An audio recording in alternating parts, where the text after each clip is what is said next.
How are we doing, chat? Are we comfy? Are we hydrated? Are we alive? Are we visible? Yeah, you are.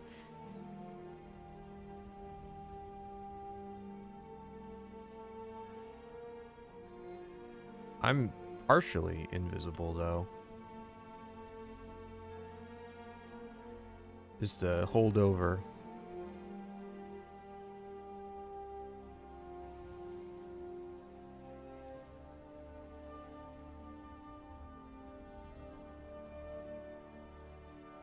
Are we getting to jingles today? Too quiet? I can turn myself up.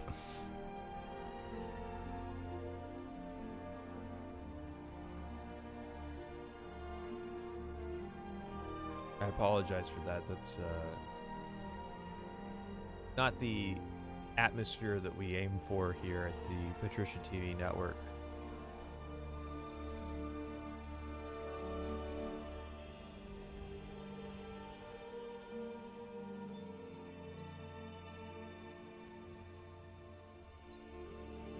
A 10 dB boost. Does that make it mono though? Oh no, it was always mono. Well, maybe it's a bit louder now.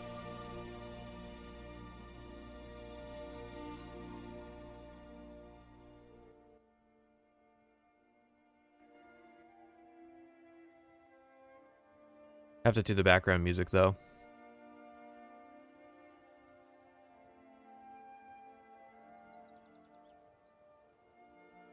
Can I pause the stream for about 20 minutes? Well, we do have to talk a bit about recent events. Both involving me and tangentially involving me.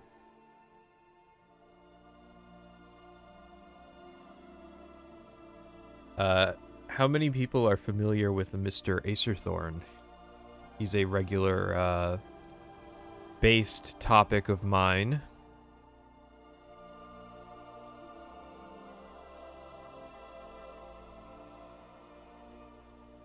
I was playing Tribunal Temple questline recently. It's insane how broken the 100 Levitation Shrine is for just speedrunning the questline without having to fight any Daedra at low levels. Yeah, I'm not entirely sure what they were thinking with the shrine. Mr. Acer Thorne, not even recently.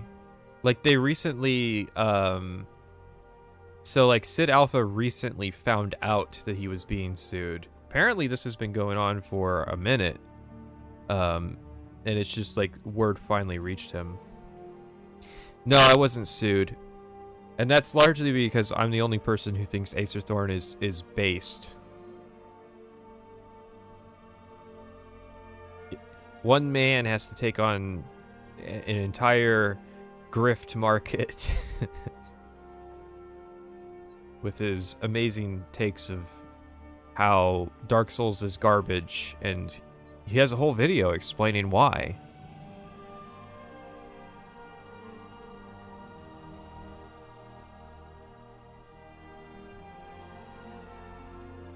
Audio's scuffed. I bet it is. I bet it is. To find a happy middle ground here. But I don't think there is a happy middle ground. I hate this interface. It peaks like it's nothing. Give me 1 second. Okay. I don't hear it peaking. It's a bit scuffed, yeah.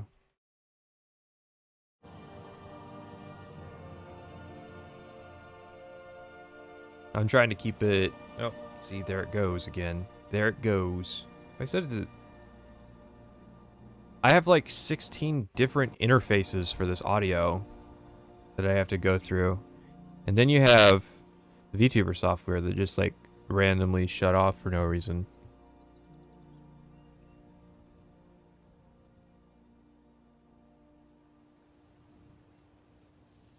Well, the Skyrim video just be 16 hours of you saying Skyrim is good, Skyrim is good, Skyrim is good. No, it'll be 16 hours of me saying Morrowind is good. Just over and over. Repeatedly, like a mantra. Yeah, I turn off the 10 dB boost, and maybe that's a bit... Then OBS is like, that's not... Maybe I just need to speak up. Stop being a beta bitch. Hey guys, welcome to my stream.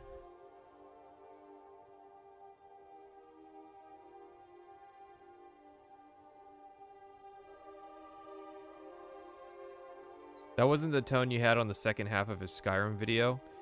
Yeah, because he wasn't there. I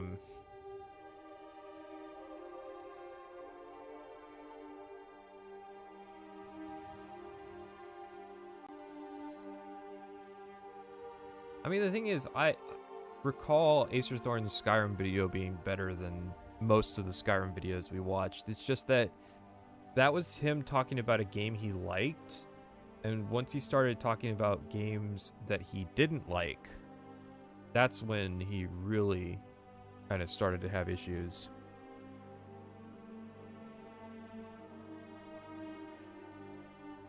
It's like, when he's talking about stuff he likes, he'll go the extra mile to make it look good, but then when he starts talking about, for some reason, he doesn't like New Vegas or Dark Souls or what was the third one? He doesn't like Morrowind either. He'll just like be incredulous and ignorant and like kind of toxic. And it's like, I feel like if anybody did that to Skyrim, he would object. So it's just an issue of like, when he doesn't like something, he's really bad. And when he does like something, then he's all right. But it's funny that this whole saga has turned into lawsuits and other fun stuff. And it's all because it all stems back to opinions on video games, on review videos on YouTube. That's what has to be remembered this entire time. Is that it all stems back to bad takes. And the people who obsess over bad takes.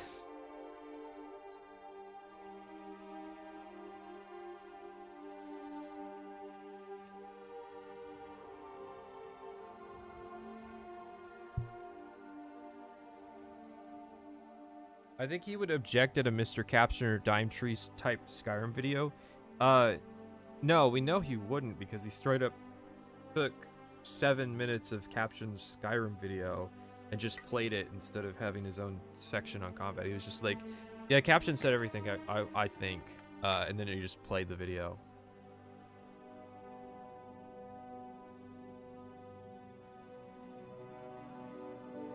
Who initially poked him? Was it Stag?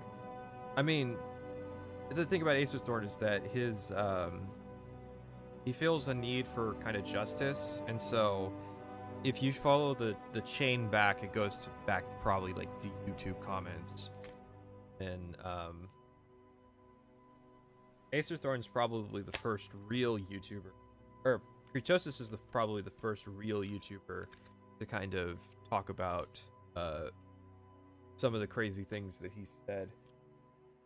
But I was hearing about him for about a year prior. Once I started being the, hey, you made an 8-hour video about Morrowind. Don't you want to hear every bad take that's ever been had about the game? Let me link you to them. That's when I started hearing about him.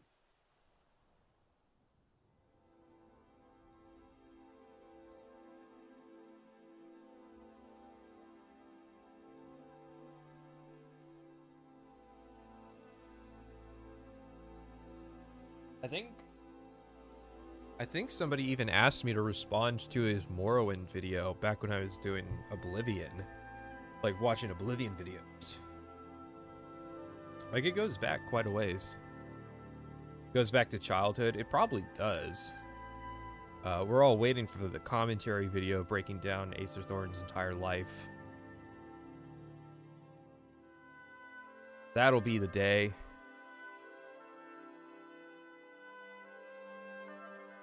Where's this?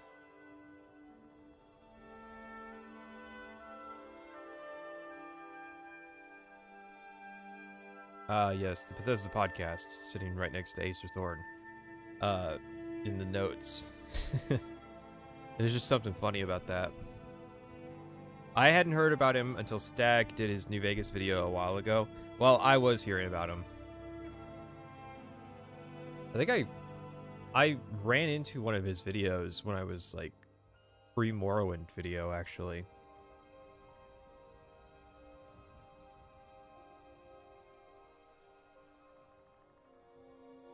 Can we turn Acer Thorne into the next Christian? I doubt it would work. I hear his name a lot. Is Acer Thorne always just been a problem? Honestly, I wouldn't say no. I would say that Acer Thorne desperately wants to be like a successful content creator. There's just certain things that are missing, which, I mean, he was a small creator. He's allowed to have character flaws.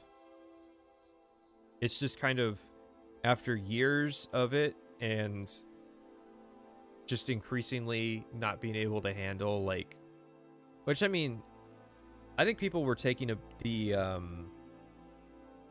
think people were taking it too far with going after him. I mean, again, it all stems down to bad takes on the internet, which means that we have to the Blue Cap Man said that New Vegas isn't very good. Now I have to post a video of him being crazy to every Discord server that I can think of because Blue Cap Man say game bad.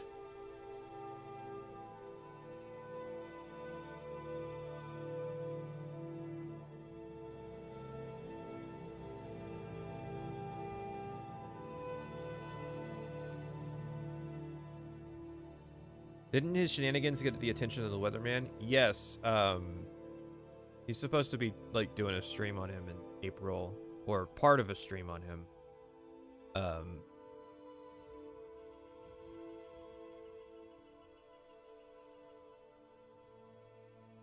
Certain things that are missing, like the content not being good, give up and move on, brother. I mean, the content wasn't that bad though. Not really. Like his issue, like scripting wise, the outside of the like occasional weird take, like that Radiant AI had to be nerfed so that Xboxes wouldn't explode. His script for Skyrim was fine. When he likes something, he can make a fine video, arguably better than most people. His production value is what sucks. His editing's not interesting. The quality of the video itself is terrible, and his audio editing, he just like leaves breaths in and just sounds, it's not like a pleasant video to listen to. But I mean, the thing is, like, we're talking about a video from 2018 when he was a new YouTuber. Like, yeah, that's the way it is. There's and he was given two options: you can improve, or you can start taking that same level of production quality to video games that you don't like, and then you can make a video. You can make videos like Dark Souls is garbage and here's why, which is clickbaiting people in to watch it, and then like, but it's just an Acer Thorne video, and so you just gradually accuse infamy that way.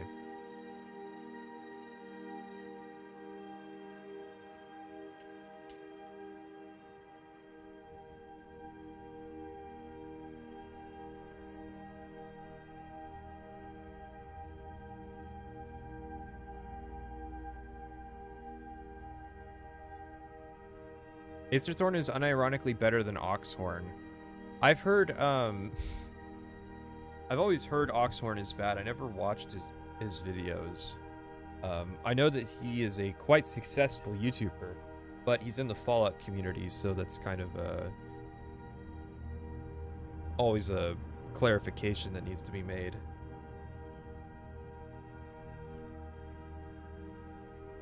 I'm not worried about it. Yeah, we are talking about you. You got a bit of infamy going on.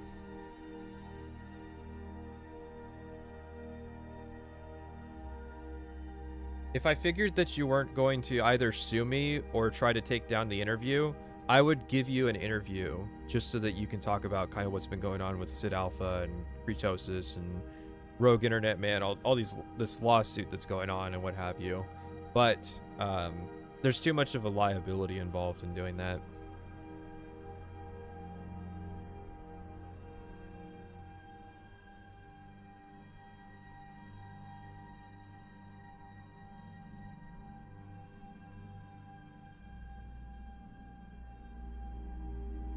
I'm not boxing Acer Thorne, I'm boxing Salt Factory.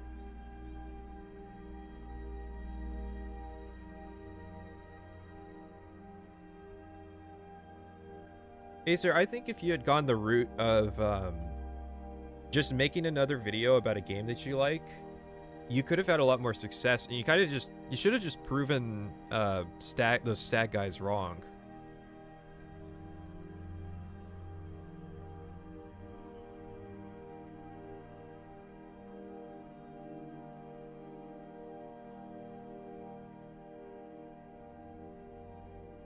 Because I think what was happening to you was excessive. Like I was saying earlier in the stream, that like it all stemmed from opinions on the internet about video games and review videos. And so it was always kind of silly that you got so much attention. And it was just because you said so much stuff about games that people are like obsessed about.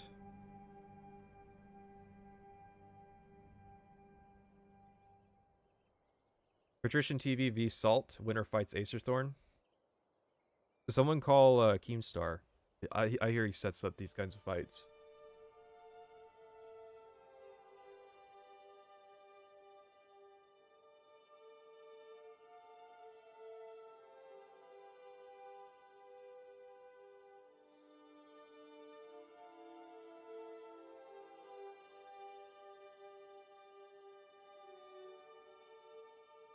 But yeah, I was at odds with Stag too recently. Believe it or not.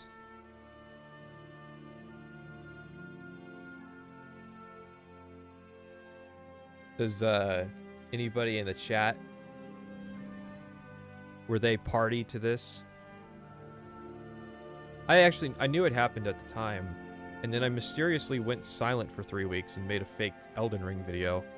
It's all rather weird how that happened. What do you think about Sam Hyde? I think that there's an acceptable way to be a rebel, and Sam Hyde doesn't do that, and so he gets in trouble. I thought it was lame that iDubbbz had fallen off so hard that, like, he was bringing up some 7-year-old grudge against Sam Hyde. Like, that was the main motivation for doing this documentary. What did Acer Thorne even do again? Do you mean, why is he in trouble recently, or what was his original deal?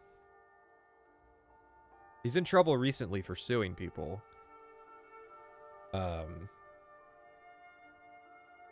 As to what he did originally, I mean, he's just a typical YouTube reviewer. Thoughts on the Joseph Anderson comeback? He did what I told him to do, which is I told him we met up actually at at a party in New York, and I told him, like, you got to get out of this creative rut, man. You can't keep blowing loads inside chicks and having children. He's like, yeah, I know, but I just can't finish this Witcher 3 video. And I was like, you got to make a video about something. Just make like a side video, you know, an easy project. Really just get out of this creative rut, man. And he glad he took my advice to heart.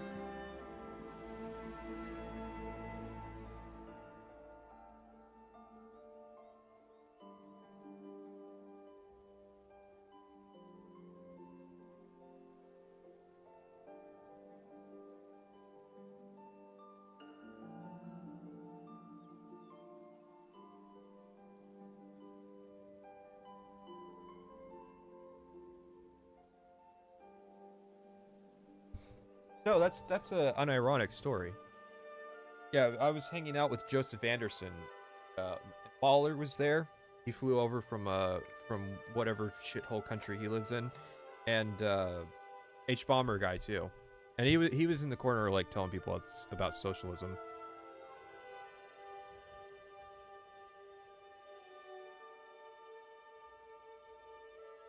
It was a good Elden Ring review.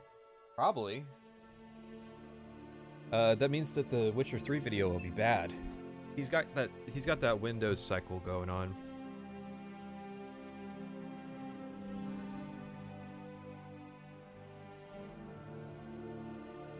But I say good for him.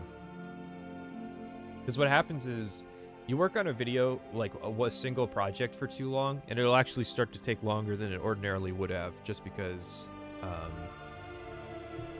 like, you feel bad about taking so long, and then you end up canceling. You end up, like, closing your Patreon, because you're, like, upset with people that they're still, why are you doing that? Anime girl? Why are you doing this to me? Hello? She's having an absence seizure.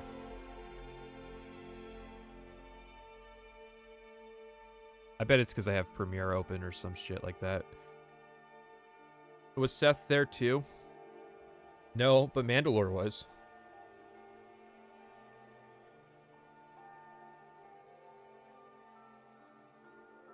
Yeah, we all hang out. Any drama that exists in the community is like low-level stuff. Like, that's all fake at the top.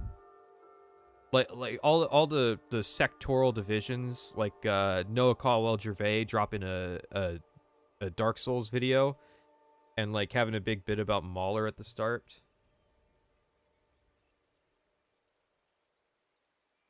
Yeah, okay, so the software just shit the bed for the first time in the hundreds of hours or so that we've used it. But yeah, that's all fake. But the Acer Thorne stuff's real, you know. But yeah, at the top level, we're faking the drama. Like I'm not in conflict with old Salt Factory. Yeah, it's still doing it.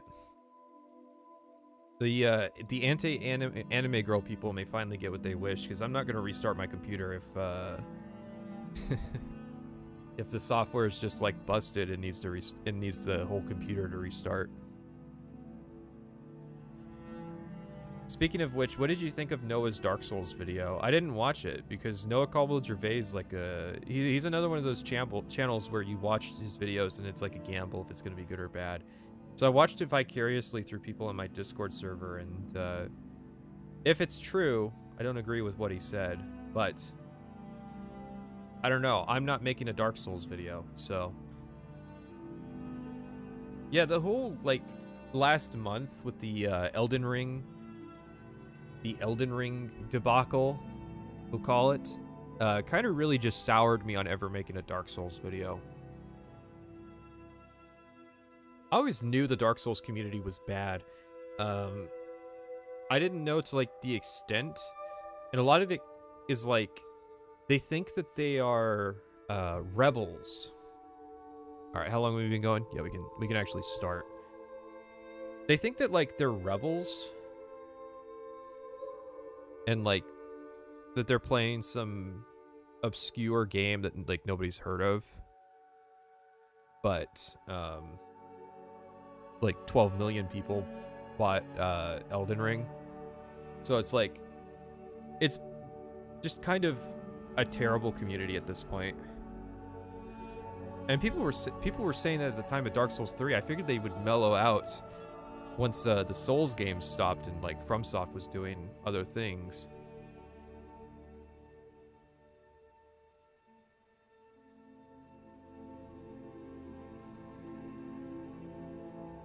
Well, I could say interesting things about Dark Souls. I just don't want to cover it. What's the best video game community? Candy Crush? No. It's because Candy Crush is played by white women. The most toxic of all combinations.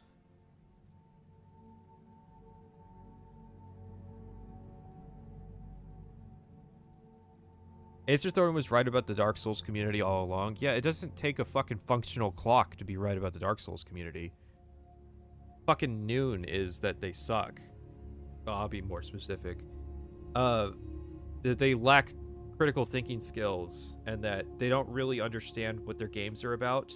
And so, like, they will objectively say that the games are about... I've had multiple, like, well, you know, Dark Souls is objectively about, and then like it'll be conflicting things. Like it's about overcoming adversity, or it's about uh the games aren't supposed to be hard. You're supposed to max out your vigor. Or you're supposed to play soul level 1. You know, they'll say shit like that, and they say it with such confidence. And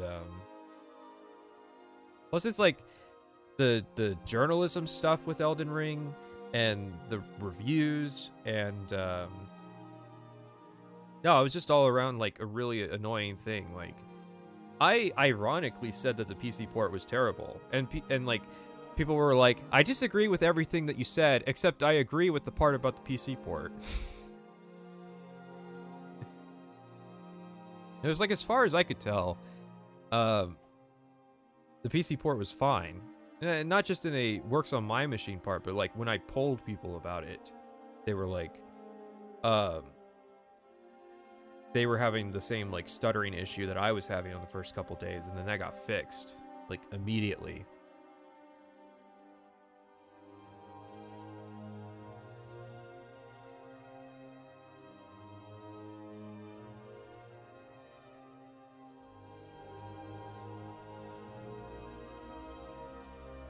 Well, yeah, there is a lot of that. If you didn't do X, you didn't beat the game. So, like, the example he used was, if you leveled up or used any ranged weapons, you didn't beat the game. Yeah, that's basically that, but for everything. So it's like, if you use miracles or sorceries or weapons, you know, shields, the old, you're just supposed to dodge every attack. There's no other kind of defense. Yet for some reason they're not naked when they play Dark Souls.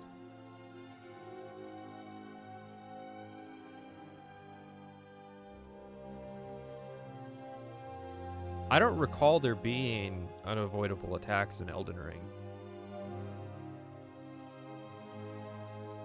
I know when people were figuring out Elden Beasts, they were complaining about the big orb attack, and it was like, you just have to jump. You can't roll through the rings of that. You have to like jump over them. Is that an example of what he thinks an unavoidable attack is? Because for a while, a lot of people thought that was unavoidable.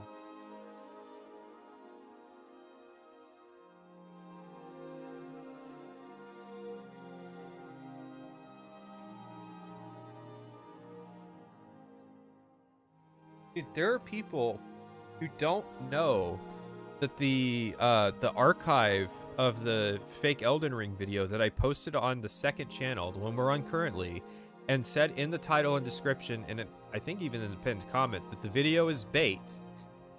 There are still people who are like clicking on that video and are like, wow, I can't believe that you unironically think this, which is like, the worst part about that video is that it's hard to gauge. It's the old Poe's Law problem of like, it's hard to gauge the people who are being serious and the people who are playing along with the joke of that fake video. And so it's like, are they saying it because they're trying to like contribute, or do they actually think that like, do they actually think it's unironic? Like, what's going on here? I will say, April Fools basically just slaughtered the point of the video. I really wish that the dates didn't line up in that way, where like people could just dismiss it as an April Fool's joke, which it never was. That's the reason why the real video didn't come out on April 1st, because I wanted it to be clear that like, oh no, this has nothing to do with April Fools.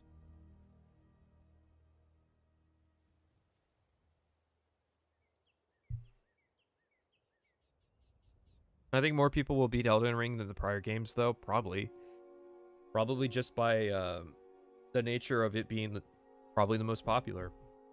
I don't know if it's the most popular. I don't know off the top of my head how many sales Dark Souls 3 did. It's not in the type of information I retain. Alright, so I am... I didn't want to tell anybody, this is a continuation of the Bethesda podcast streams, which were horrible before, but this is going to be more conversational. And so we have like, I don't know, 20 minutes left. And it's probably going to take us like 9 hours, because I'm just going to chat with chat. And occasionally, if I get, like, if the chat's kind of stuck in a rut, I'm just going to contribute to the Bethesda podcast saga. Is the software going? No, she's still catatonic.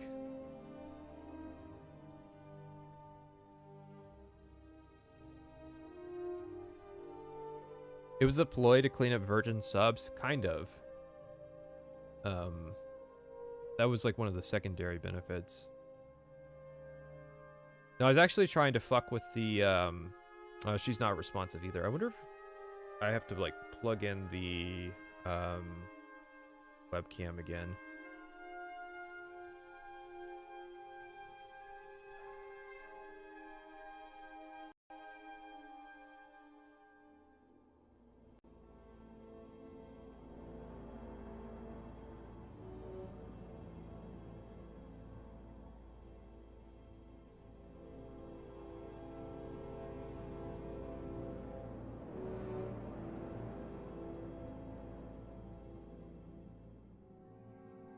So if we're bad, we get punished to listen to the podcast. Yeah.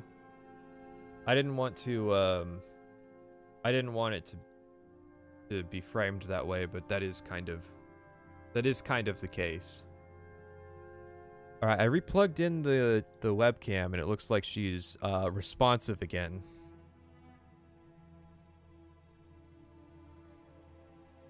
I could always just like make a generic talking and looking thing, and it just plays like this 5-second loop of me talking and then looking at the chat and then looking back, and then like it starts the loop over, and just play that if it ever breaks again.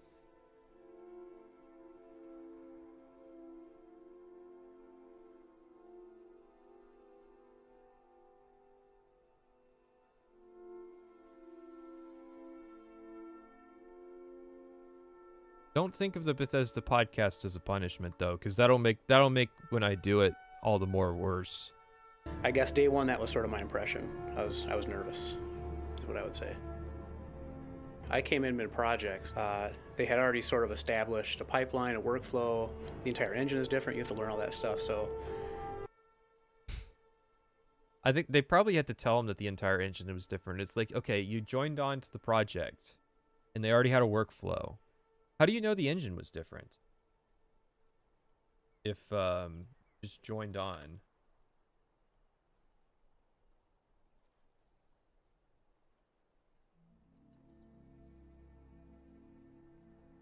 I guess maybe he means the engine was different to whatever engine he was using prior to joining Bethesda. As in like, oh yeah, I used to work for like id or something, and now I work for Bethesda, and the entire workflow is different. That's probably what he means. I do wonder though, Todd Howard knows we think buying Skyrim a dozen times is supposed to be ridiculous, right? Yeah, like he's made jokes about it. Oh yeah, I was thinking about everybody thinks it's weird that like Bethesda announced Elder Scrolls 6 like 3 or 4 or 10 years ago. I actually vibe with that, because it's like the same people who ask me, are you still working on a Skyrim video? And it's like, no, I just streamed about it for months and fucking played 180 hours of this stupid game that I hate, and took all these notes and fucking have a research channel and wrote 300 pages about the game, because I'm just gonna give up. Just fuck it. I'm too lazy to finish the video.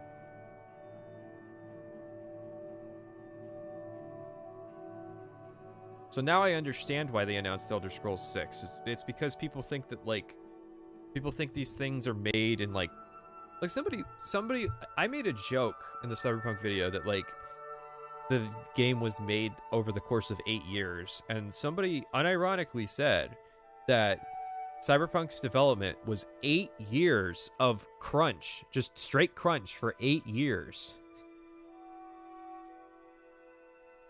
Like, I know people are stupid, but Jesus. 300 pages? That's about... So that's currently, like, the length of the, That's around the length of the Oblivion video.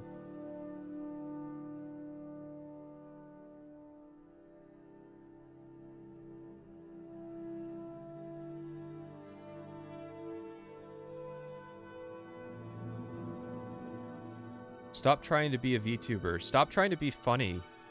You're not funny. You keep posting some fucking wrestling pic in my Discord server.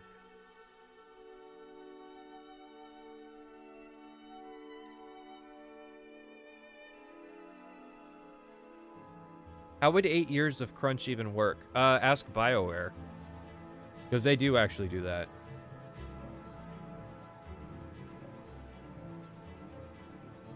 I doubt Elder Scrolls 6 will end up in development hell. Like, Duke Nukem Forever, the studio size was, like, perfect to end up in development hell, and there was, like, a lot of hands changing and legal stuff going on. That's not going to happen with Bethesda. I mean, they've only recently started pre-production on Elder Scrolls 6 because they're finishing up on Starfield. So it's like, just because a game is announced doesn't mean that it's actually actively being worked on. Like, they just want people to, like, it was a marketing thing to say, hey, yeah, we didn't quit Elder Scrolls. We didn't burn the Elder Scrolls department down and execute anybody in the office who mentions Elder Scrolls because we're just done making the games. What font do you write your essays in? Whatever the default is. I'm not big on crazy fonts or anything like that.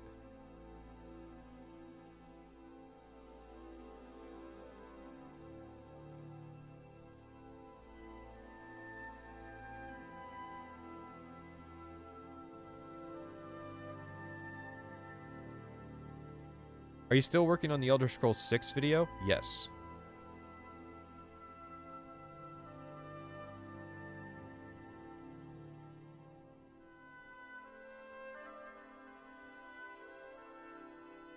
What do you think of ML being the lead writer for Starfield? I assumed that ML was the lead writer for Starfield like in, I don't know, 2015. Before we even knew what the name of the game was. Coming to that was sort of a little intimidating, I guess, because they were already so far along. It looked really good, and it was like, all right, you got to try and get in and come up to that level. Sometimes I have to remind myself that they were making the game around 2 gigabytes of RAM for no reason other than, like, console parity.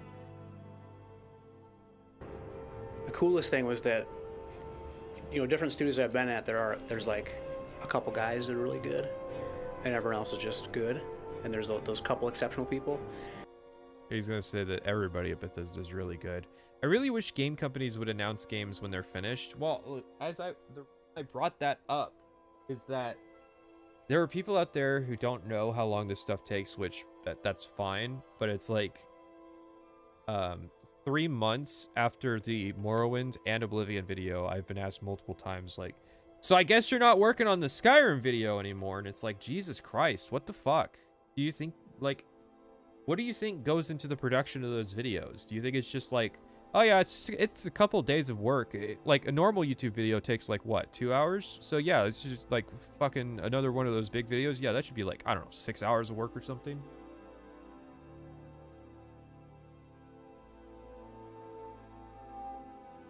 Like, people have no clue how long it takes to make stuff, and so yeah, I sympathized with them doing that, because it's like, there are people in the fucking Elder Scrolls community who are like, I guess Bethesda's just done with Elder Scrolls and we're never getting another game that isn't ESO. And like once you're here, you're like, okay, every desk you went to, they were at that level. So it was like, all right, they were at the they're all right level. I gotta up my game and try and fit in.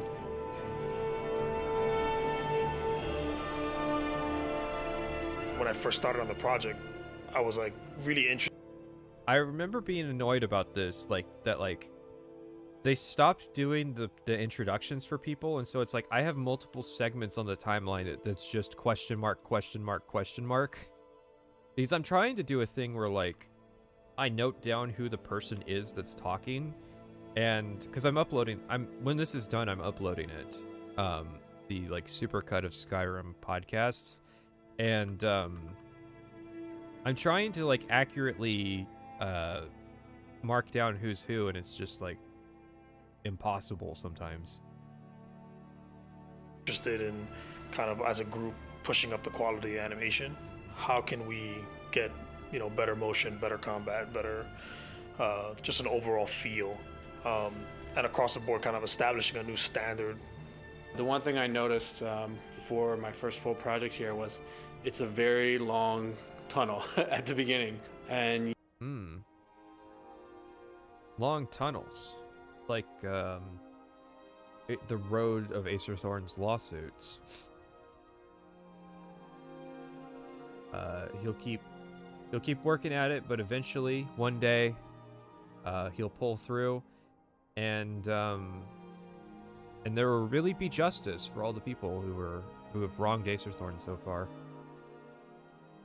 you realize you've got to make something. Does that music piece in the podcast ever play in game? I've heard it everywhere, but in the actual game, I think if I remember right, they were playing like a mix of Skyrim and Oblivion music as background music for the podcast. So I stopped the current background music. The one thing I noticed for my first full project that's Skyrim music here was it's a very long tunnel at the beginning, and you realize I forget what it takes to make it play, but I've heard it play in game before. You've got to make something 2 or 3 years down the road that's going to look better than, it's going to be the best thing that you can make. And so there's a lot of pressure starting out to make something that's going to be that impressive, that far ahead. You might get back to it to touch it up a little bit, but be aware we have to make so much stuff that you're going to be you're going to be seeing things the rest of this project that you made early on that you're like, I got to get back to that, and you can't always get that full time to go back. So, and there were some things. Sometimes you just fuck up and you can't ever really get on top of your own work. It's just keep going, tempo.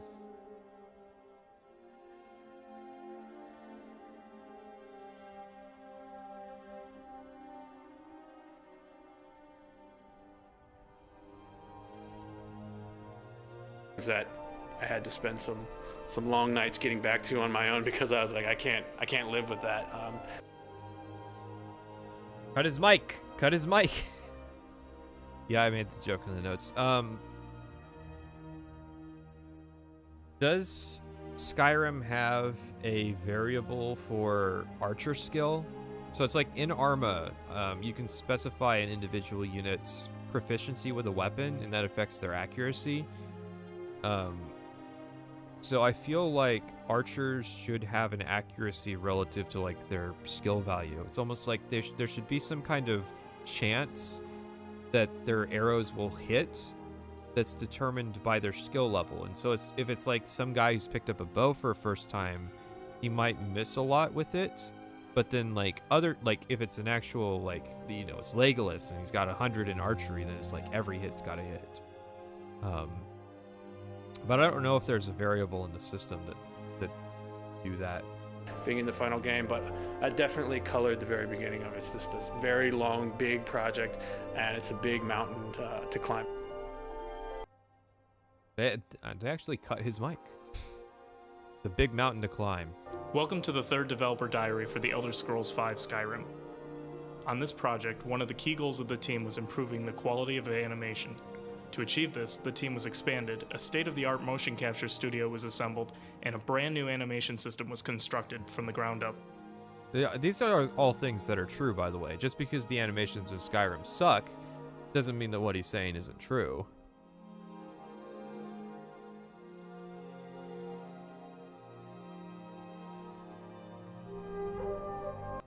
I'm the one that plays the Skyrim music. Cut this shit out. Hang on.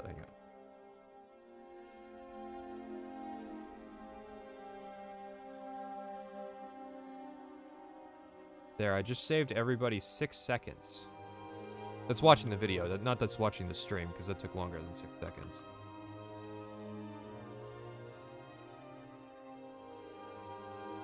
We wanted to have a lot of flexibility to animate the characters as the animators wanted it. Lead animator Josh Jones.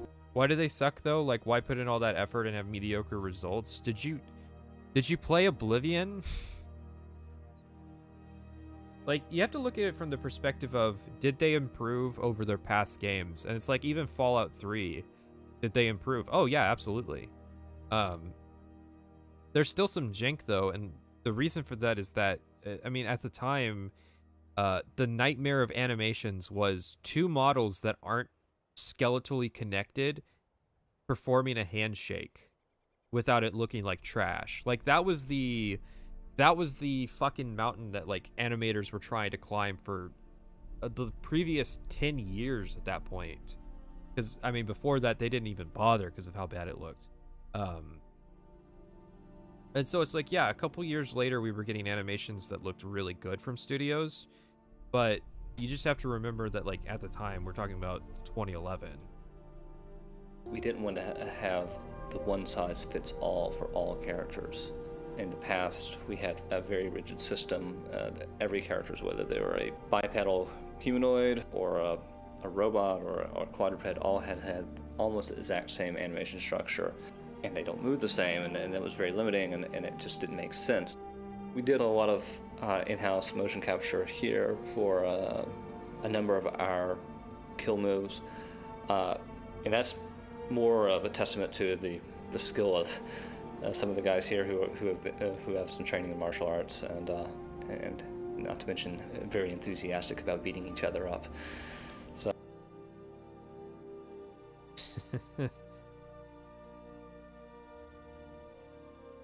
The mocap guys have training in martial arts. I do remember when Skyrim came out, at first people praised the animation for being so much better than Oblivion's. Well, yeah, it's like Oblivion didn't have like diagonal movement. And so there's tween animations for your directional turns.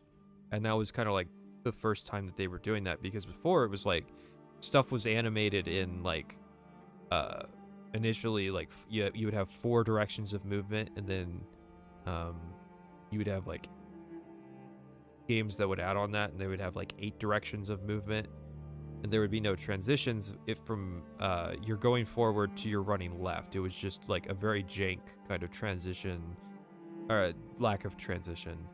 And then Skyrim is much more fluid, at least in terms of like how NPCs move compared to the games that came before it.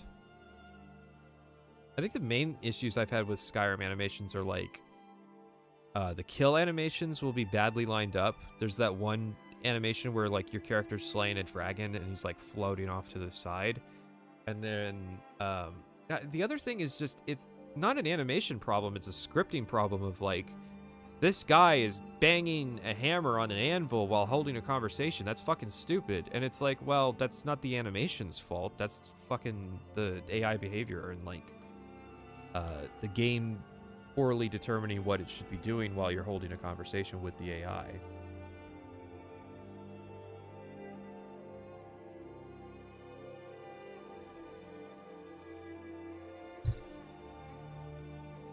Whoa, glitched out there. Speaking of bad animation.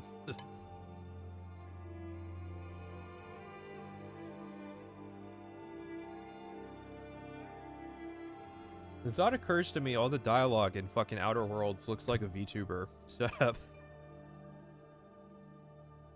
Like they recorded. I've actually seen that on like channels that'll like, we did Red versus Blue. Like their outro stuff is just like VTuber rigs of the characters talking. Because like they have so little budget to actually do anything anymore with their animations.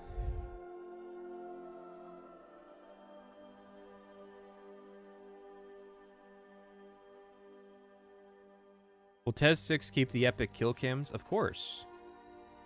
They were in Fallout 4, and I think they're in Fallout 76. As in, I think I've seen them in Fallout 76. I've yet to play it. I have to play it this year. That's something that I go to sleep at night knowing that I'll eventually have to do.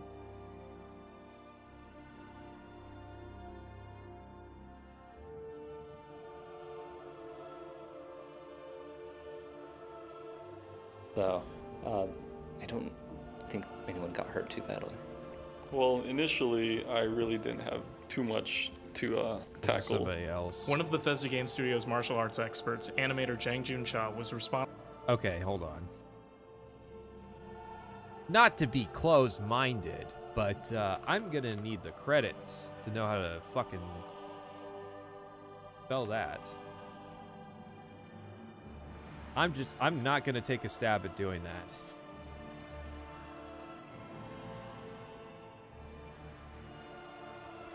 Yeah, I wouldn't have been too far off.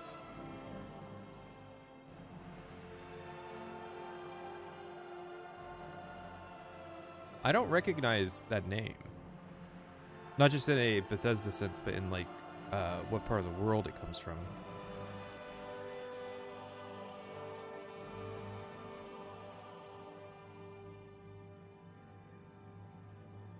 Responsible for designing many of Skyrim's combat animations. Well, okay, so Todd Howard never put on the mocap suit. They couldn't find any that fit. They were all too tight in the pants area. Do you have, like, they were looking around for a while. Do you have one that the right leg is twice as big as the left leg? Because he needed additional clearance. At night, you'll run into Cha in the Bethesda Fitness Center training against his coworkers. By day, you'll find him fighting invisible dragons. It just got added on, like an added on over the course of the project. So now I'm like the combat guy. But initially, I was just doing furniture. I was doing animations for furniture. Early on, we were pretty much just messing with our new mocap system, because in Fallout we had this really old mocap system, and we had like a tiny room to work with. And yeah, it was an awkward space because like two walls were like, you know. Hang on, what was it? They showed off in the 10-year documentary their mocap stuff, and they were complaining at like how outdated it was. So like they keep, and then it's funny that like they keep going on here. Oh yeah, it's state of the art, and then like later on they were like, yeah, we had some like fucking system that really sucked. How does one animate a chair? You don't animate the chair, you animate the person sitting in the chair.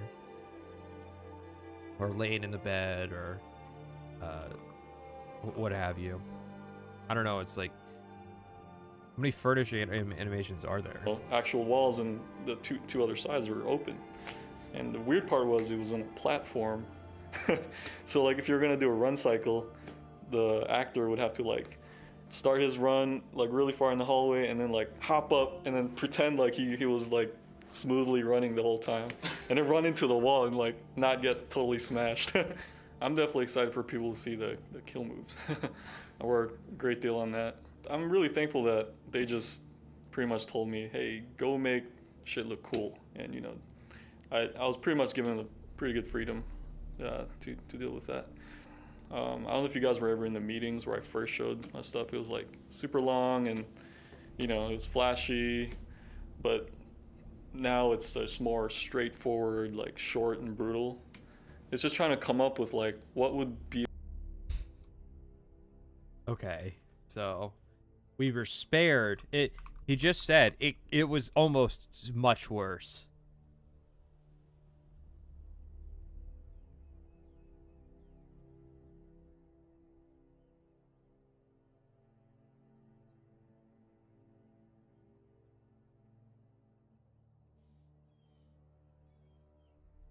Do you think Bethesda will figure out ladders by Elder Scrolls 6?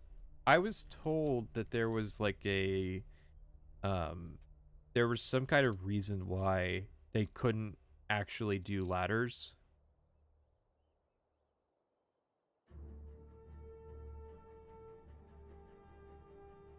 But I couldn't actually tell. I both can't tell you what the reason was, and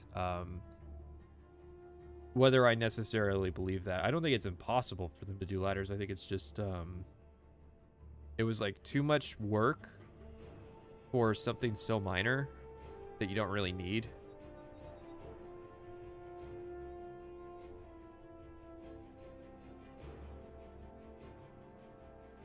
Well, the Skyrim kill moves are already like outside of werewolves, where they actually serve a mechanical purpose, in that Yeah, New Vegas modders aren't like normal people. That's the thing, they had like a decade to figure it out, whereas Bethesda had like a couple years, and it's like, you can't really justify it. Again, gives a fuck. But yeah, like most of the kill animations are just, they just kill the flow of combat, except for werewolves, where you need to plan your next move. I always wish that like there was an option to just turn them off. But usually mods would go the other way.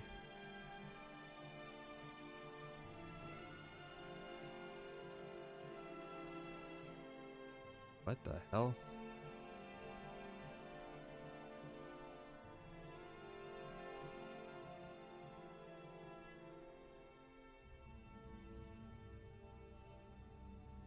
I got messaged an advertisement for a film, and the which I don't know if you can do that. Like, it's one thing, like political campaigning is one thing. It's another thing that like you're just telling me that like there's a new movie I can watch. The 2020 election was rigged, and we have the facts. Yes. This is how this text message opens. Did you see that werewolves are not actually traveling faster than normal sprinting? They just put the fisheye lens on? Yes. They were talking about how, like, they were uncertain if they were going to be able to have horses, because if the horses moved too fast, they would outpace the rendering engine. So it's like, in default Skyrim, part of the reason that they couldn't have a speed attribute was simply because if players moved too fast, it would like break the way that the game loads in, which is hilarious and sad, because it means that like from an engine perspective, when they were trying to make the game, it was like, we are prepared to sacrifice this element of the game to just to achieve like minimal improvements in graphical fidelity. It's just trying to come up with like what would be a cool and like logical way to kill a spider or a big troll. I could kill a giant spider with like the things I have in my house. We've had this conversation before. Just bonk it on the head with a baseball bat. Sweep its legs out.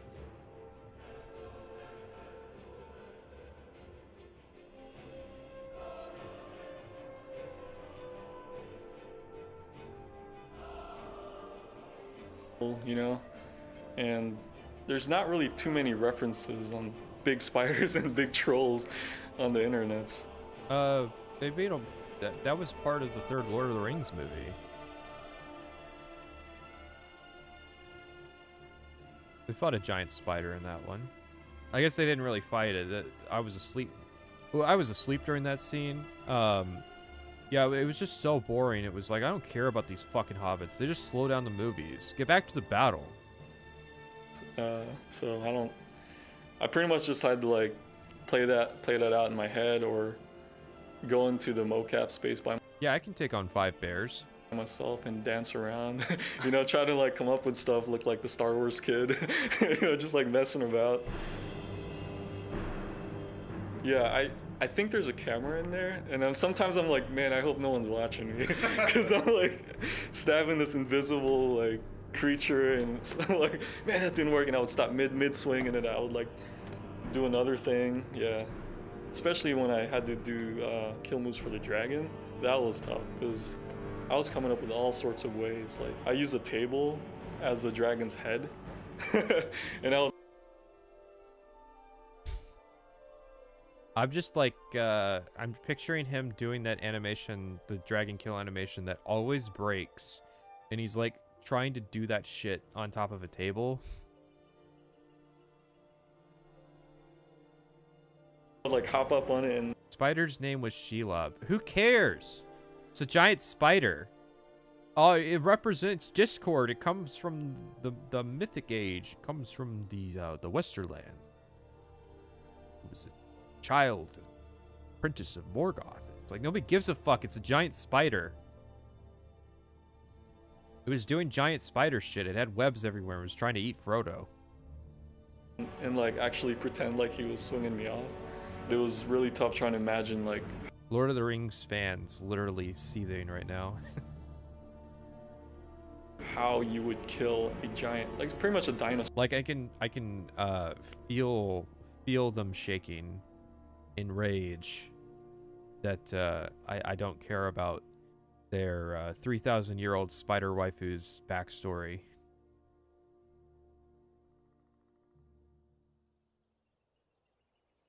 Like, how are you gonna kill a dinosaur with essentially a toothpick for him with that scale?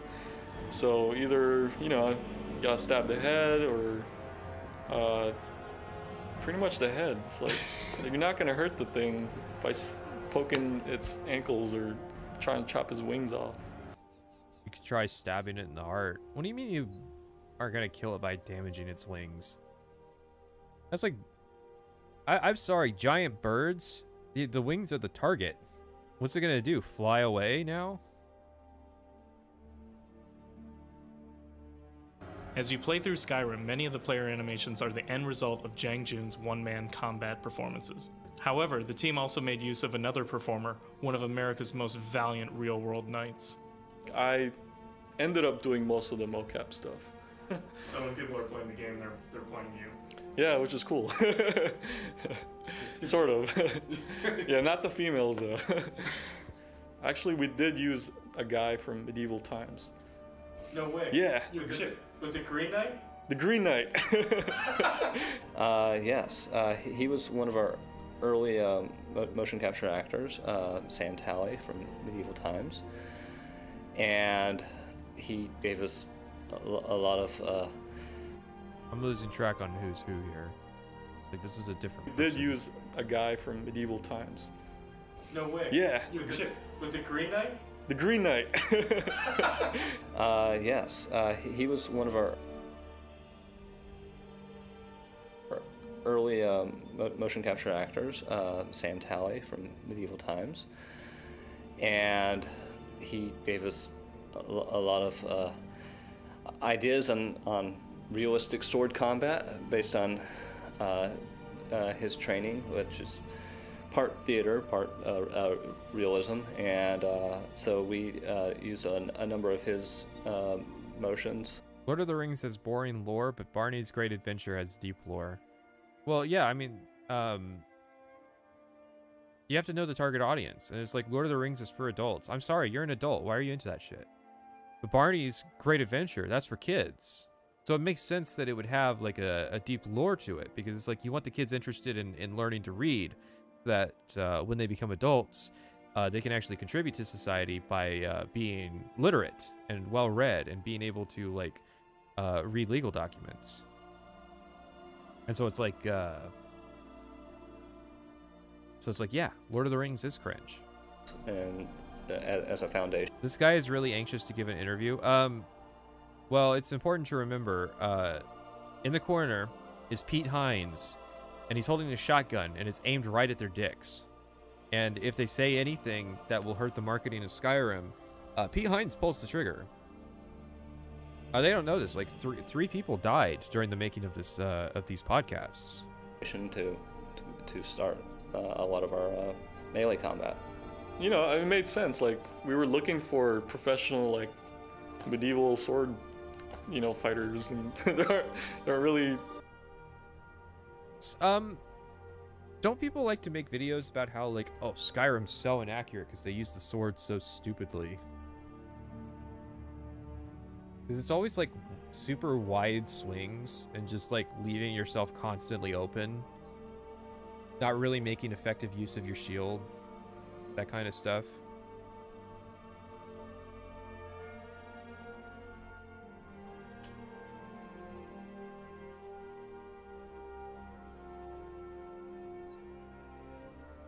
Well, listen, the bowel movement is part of the human spirit. It's necessary in the telling of an intricate character piece to be with that character at all times, even their moments of weakness and vulnerability. Okay, you joke, but Bionicle had stupid deep lore for a kid's thing. It was never deep. People just say it was deep. Fucking, I played that that fucking Bionicles puzzle game that was in the browser. That piece of shit. I don't know why I thought that was gonna go anywhere. Be a worthwhile adventure.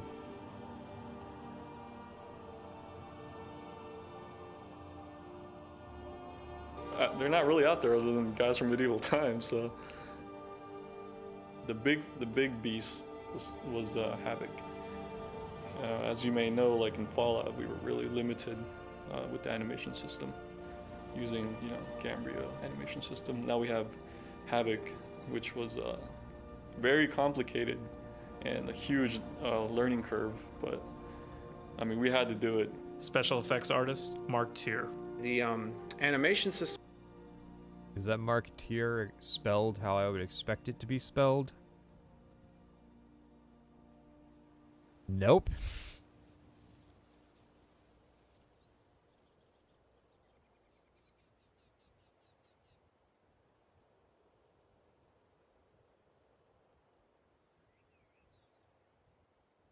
Everybody's last names was based on who they were a child of or what their profession was, and then there's the Dickinsons.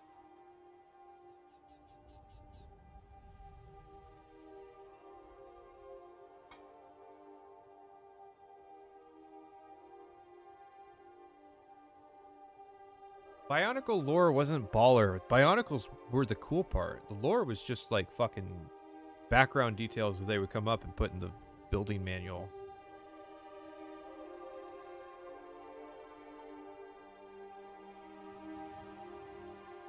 Mark Tier. The animation system that we added for the actors, Havoc behavior. This guy talks like I do. We ended up using that quite a bit. So we'll have an asset for a variety of different things, whether it's attached to a character or sometimes just a standalone piece that needs to have some dynamic stuff happening. The word wall needs to have specific reactions as you're moving closer, if you turn around and walk away, as it's like this whole, if we were to do that with the old system, it would have been this nightmare of like, if you can play this animation, then you can maybe play this, but then with behavior. He's saying animations, but he's describing effects. But I guess he knows his field more than me. Because he's an effects artist, which you would think that, like, you would think that he was an animator. Behavior, we could set that all up to work the way we want it to and give it to the level designer or quest designer to easily script up. And so that was a real boost to us being able to, instead of saying, here's a whole bunch of animations that work together in this one way, it's like, here's a whole bunch of animations that work together with these 3 simple commands because we've sort of chained them all together using Havoc behavior. So basically, you're just saying Gamebryo couldn't do, like, I don't know, keyframe animations or something. Bionicle Xbox 360 game review win. I didn't play that one. I played... There was a 5th generation Bionicles game, and it came out on PC, and that's the one that's the actual video game that I played, and I remember it being all right. There were a few parts that sucked. Like, the part that's sticking out to me is, like, there was some fucking snowboarding section. How long was that? 13 seconds. Jesus. 13 seconds of just fucking Skyrim music. I spend a surprisingly small amount of time actually animating. Animator Jeremy Bryant. Oh, so now why are we introducing the people?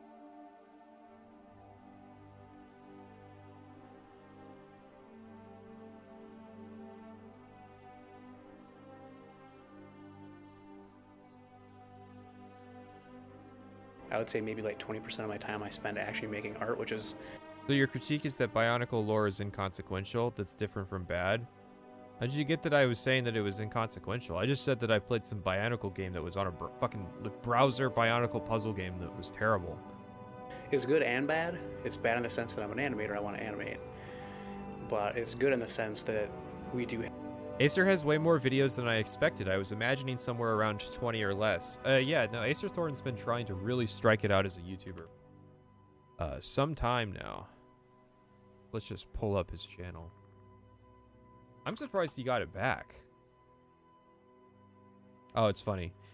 He's currently the 5th result if you look at... Hey, boys and girls! Jesus Christ, Acer Thorne, please. Unpin this fucking video. Pin the Skyrim video. Anyways, he's 5th on like the search results for his own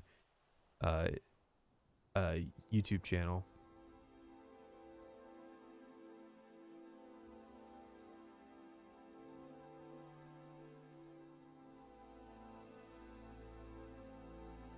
And you can see, like, he's really made a go of it. And he was trying all kinds of things. He was doing Let's Plays, and he got into like video essays by like talking about, are the Stormcloaks racist? Why the Commonwealth Minutemen are unsustainable? Why Stadia is innocent? So he was really trying to make a go of it. And he made this... Oh, my timeline's a little inconsistent. So he just started with the Morrowind video, which was a game that he doesn't like. And he doesn't like Morrowind. And so it was kind of a terrible video because there's a lot of disingenuous stuff. And he's kind of incredulous and ignorant to things. And he really just doesn't like Morrowind fans. And so he... just wanted to make this video that was like, well, this game sucks, and it's about Morrowind, and it's like, oh, people click on that. So that one's a bit infamous, and then yeah, like you can see, like you would think that the Morrowind video would be like right before the Skyrim video, but it's like he's doing this. Oh, he has the shotgun approach to YouTube, and so it's like he's trying all kinds of different things. Because he wants to make it as a content creator. I think he should have just stuck with this. Because I think he could have been better than Salt Factory.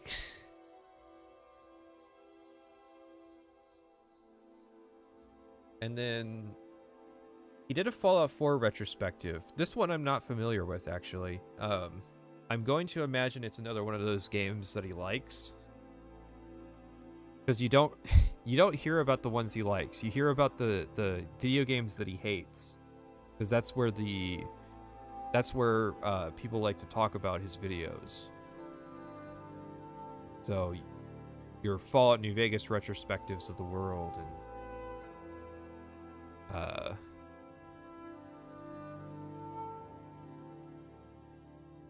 where's that Dark Souls video? Dark Souls retrospective. It sucks. And here's why.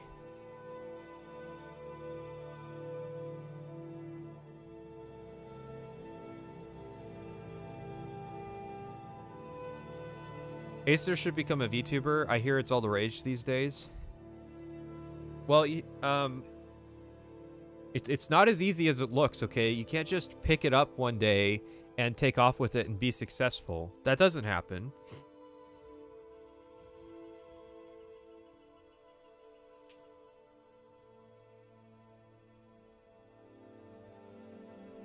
No, I mean, like, he poured a lot of effort into running a YouTube channel, and he was just like, he was doing everything he could to really try and make it work. And I think where like, so this is probably about where people have started to really like to go after him, because he has a In Defense of My Gothic First Impressions video, and like he's spamming shit into the shorts, which is like always annoying when like YouTubers post 27 videos on the same day or something like that, because it means that your subscription page is just this guy's videos. Like that, the only way you could pull that off is if you're doing that guy that did the Garfield videos, where he made like what was it, like 15 videos over the course of 6 years, and then dumped them all at once, and like there was a whole campaign around it. That's a pretty fun thing that you can do. But if it's just like random shorts of Acer Thorne moments, yeah, nobody wants that.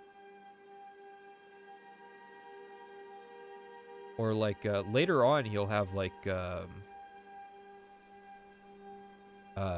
Acer Thorne corrections. Like this was where he was like starting to like correct himself, and like this is where he kind of really started focusing on like defending his takes, and where in turn people started making more and more kind of, I don't know, it's kind of washed out now. So it's like, this is all like latest news that people are talking about, or streams and stuff. But like, if you go down a bit, you can kind of still see that there's a bit of a genre built around the Acer Thorne, criticizing Acer Thorne in a YouTube video by other small YouTubers. And so basically what I'm getting at is that there was kind of just a feedback loop of between Acer Thorne and these people.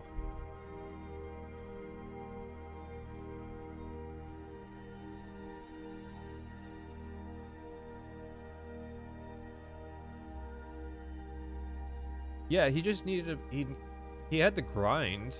I just think that he wasn't getting good criticism, and he wasn't handling the criticism that he was getting particularly well.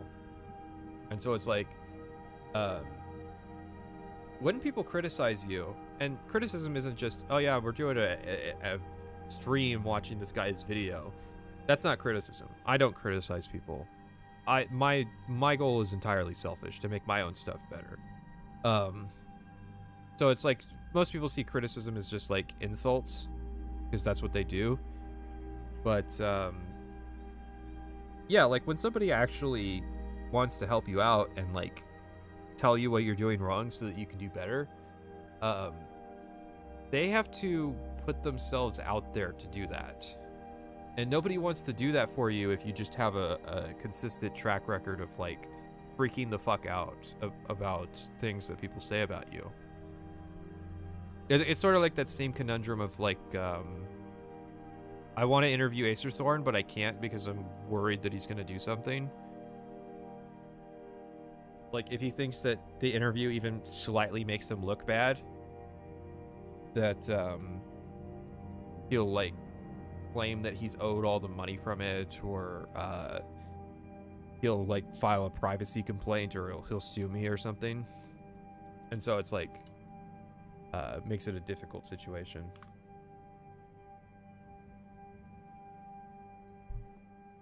Have the tech and the ability for an animator to get stuff in the game by himself, which is not always the case. Like, walking is probably one of the hardest things to do, like realistic. Walk cycles are one of the hardest things to do, because everybody, without any training, knows what a person looks like walking. Your brain is programmed to know what other people look like, you know? Right, yeah, Well, the difficult part about walking is tracking a person's horizontal movement across a plane with the rate at which they're moving, they're propelling themselves. Because a lot of game animation is faking it, where it's like, the character's not producing force that propels them forward. They are mimicking what that looks like. And so it has to be timed exactly right, and that's why like walk cycles are one of the first things that you're taught in animation.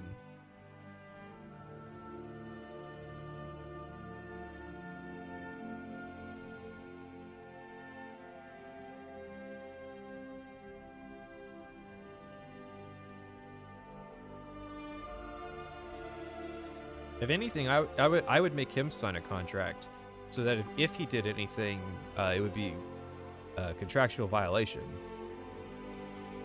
But I'm not going to do that, so it's just one of those things that's like, it's just a shame.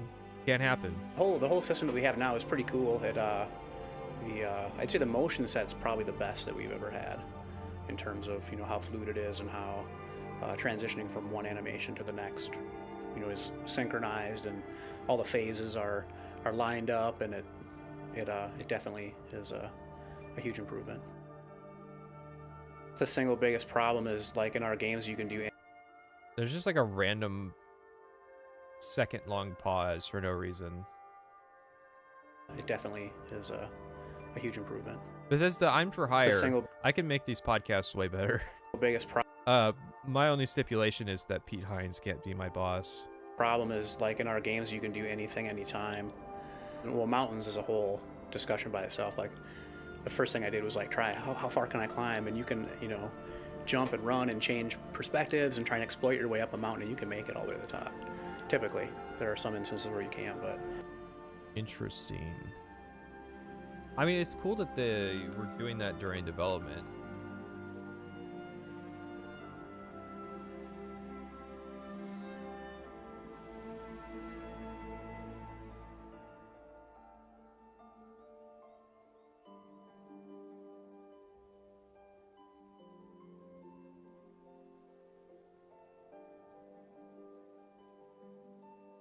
Reading that lawsuit, it doesn't matter if you have him sign something. He seems like he'll just sue you to see if it sticks. Well, of course, you can sue anybody for anything, even if there's a just reason or not. But if you have a contract that says that you turn over your part of the copyright, you turn over your monetization rights, and you agree not to do any kind of like privacy complaints or anything like that,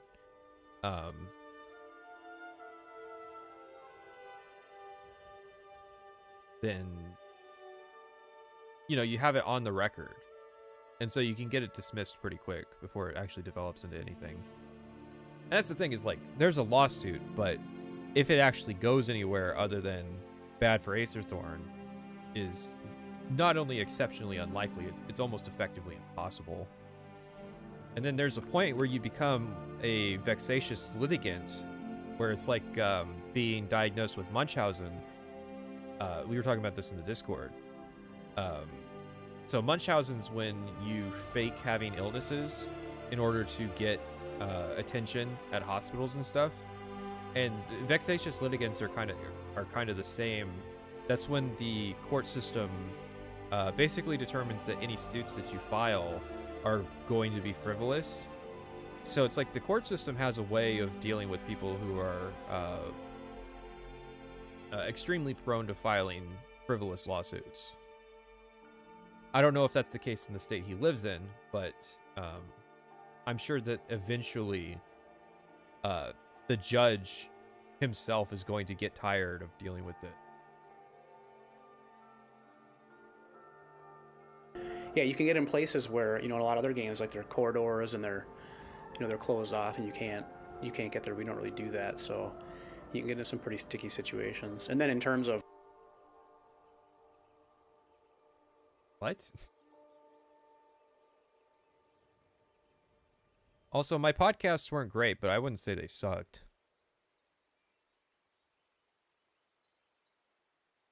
Turn up mic volume, please. Do we have to go through this again? Do we really have to go through this again? I can turn myself up if you want.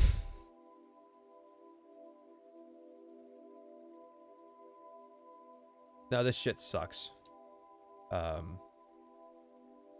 not sure what the deal with it is.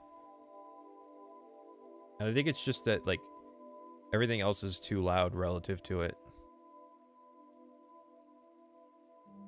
the single biggest problem is, like, in our games, you can do anything, anytime. Well, mountains as a whole, discussion by itself. Like, the first thing I did was, like, try how far, you know, they're closed off and you can't. God, when does this random thought start? And try and exploit your way up a mountain and you can make it all the way to the top. Typically, there are some instances where you can't, but yeah, you can get in places where, you know, in a lot of other games, like, they're corridors and they're, you know, they're closed off and you can't get there. We don't really do that, so you can get into some. Yeah, because every fucking dungeon in the game is just a linear hallway. What does he mean by, like, you can get into a corridor but it's closed off? Is it about getting stuck somewhere, or is it like, for instance, oh yeah, in GTA there's a lot of buildings but you can't go in most of them? Is it that kind of argument? So it's like they're saying, oh yeah, you can go in a lot of places that you couldn't in other games, and that creates a unique difficulty in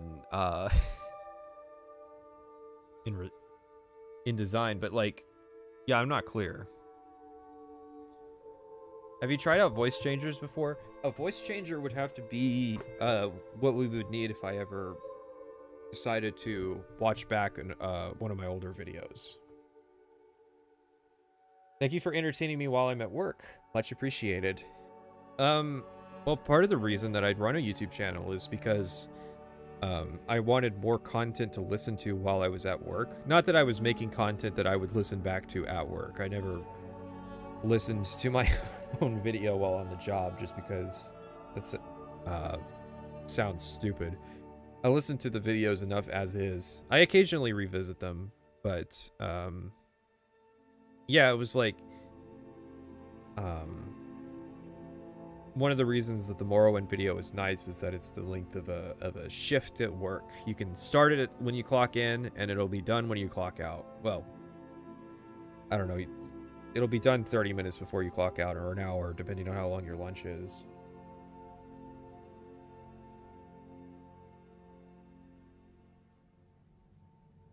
It might be about how most interiors of houses aren't in the overworld, but in the void, meaning that even if you were to break through or radically larry your way through the walls, you'll still be stuck.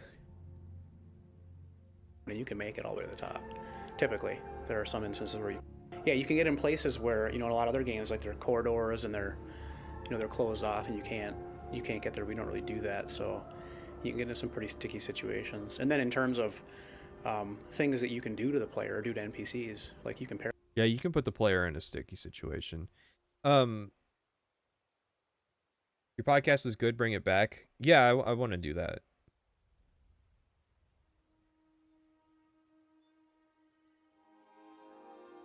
We need Tetra more to talk more. So Typically, there are some instances where you can't, but yeah, you can get in places where, in a lot of other games, like there are corridors and they're closed off and you can't. Okay.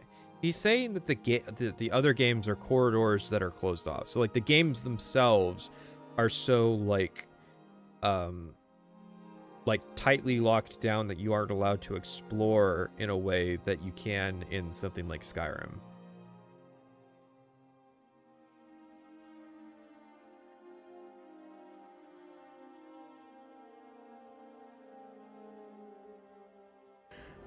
Things that you can do to the player or do to NPCs, like you can paralyze people.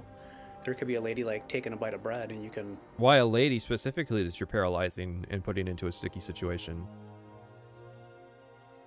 Get Noah Caldwell-Gervais on the podcast and ask him what he did with the bodies. I'd ask him why he hangs out with Ulfric Stormcloak so much. Cast ice form on her and have her. Well, the podcast is dead, but the idea is not. Because obviously, like, long term, the podcast is the only thing I'm going to be doing in 5 years, and it's going to be like I make one video every 2 years. That's the game plan. That's what we're striving for.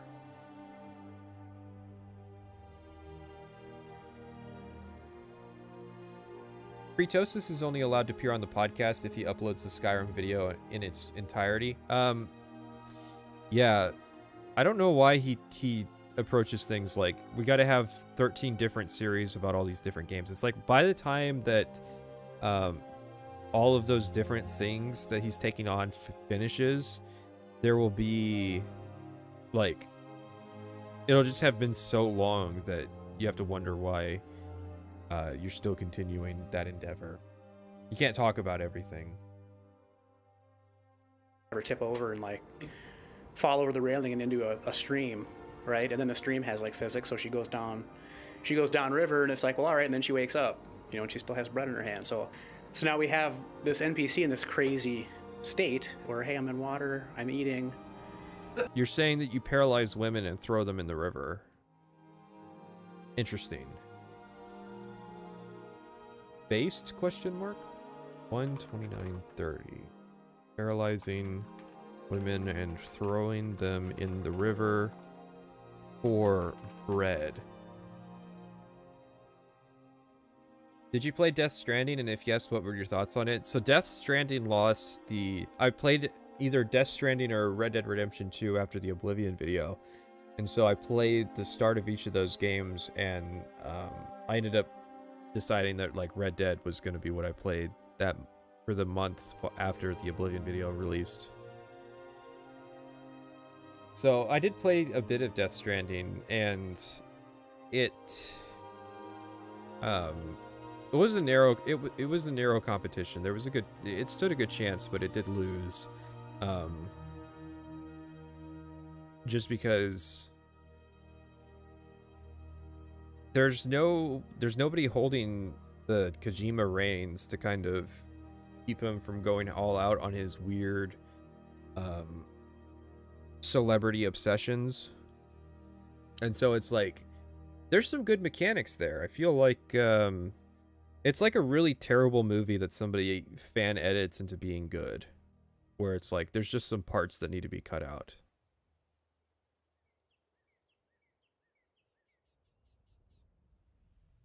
So this guy's talking about like all kinds of animation systems that are like kind of at odds with each other. I don't know why he's talking about it, but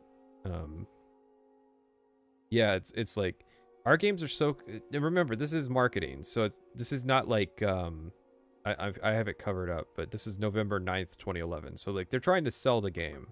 So it's not them going, yeah, our system fucking sucked and I had to deal with it. They have to make it sound cool. And so it's like, oh yeah, other games, women just like stand around. But in our games, women get paralyzed and then we throw them in the river and then we like chuck bread at them and put them in a sticky situation.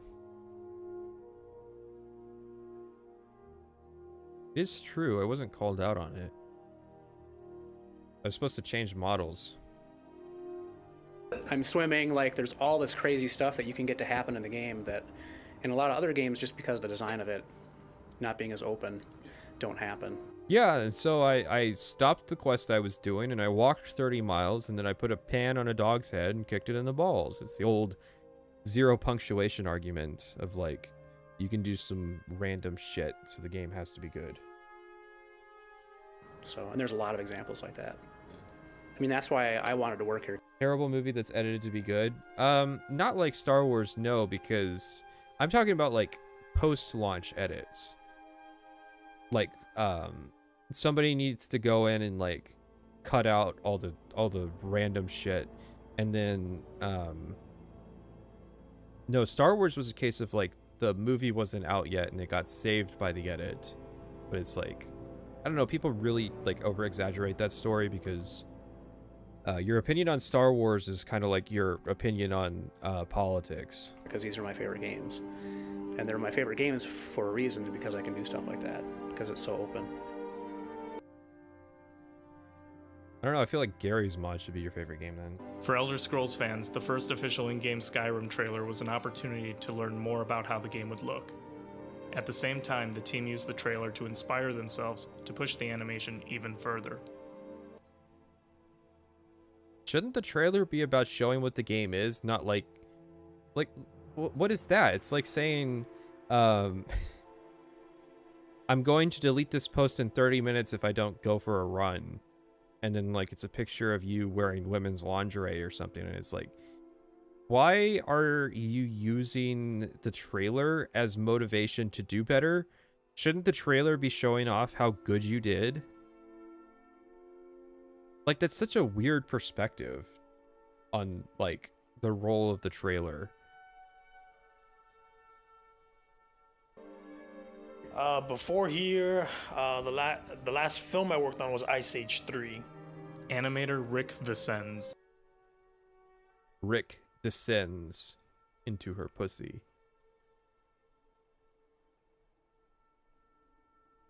He's credited as Ricardo Vicens. Vicens. Is that a Portuguese last name? So many colorful last names.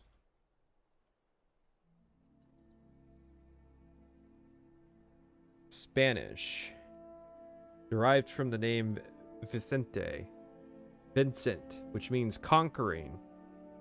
This guy's a conqueror. So that must be probably what that's what the conquistador's name was.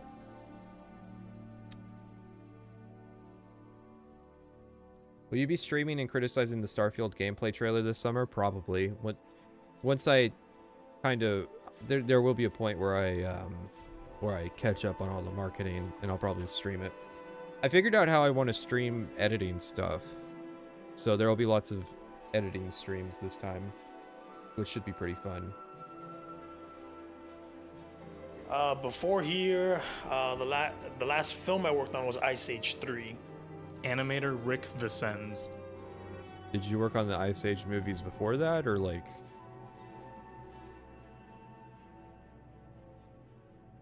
Dawn of the Dinosaurs from 2009. Oh God.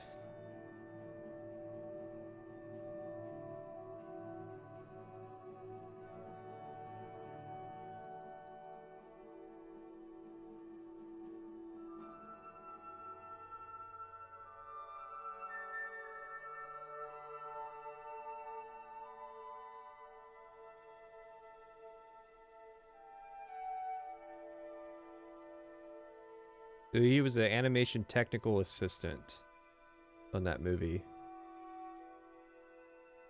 Which means that he probably did some bitch work making a terrible Ice Age movie. That sucks. I'm so sorry for you.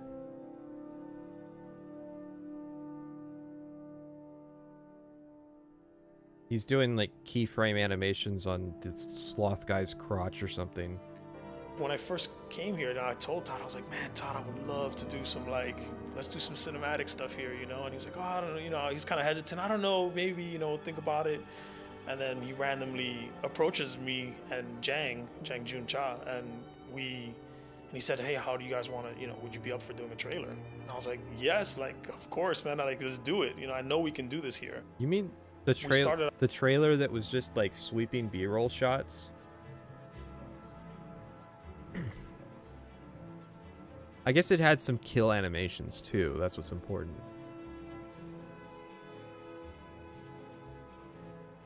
So which are the good Ice Age movies? The one with the squirrel. Not the actual movie, the shorts that they made. Out with a really small team, and it was literally like Jang and I we were the original two, and it was Todd just guiding us, right? Like Todd is like, this is kind of the idea we want to go with, and you know, here's some storyboards and run with it, you know? And it was like, okay.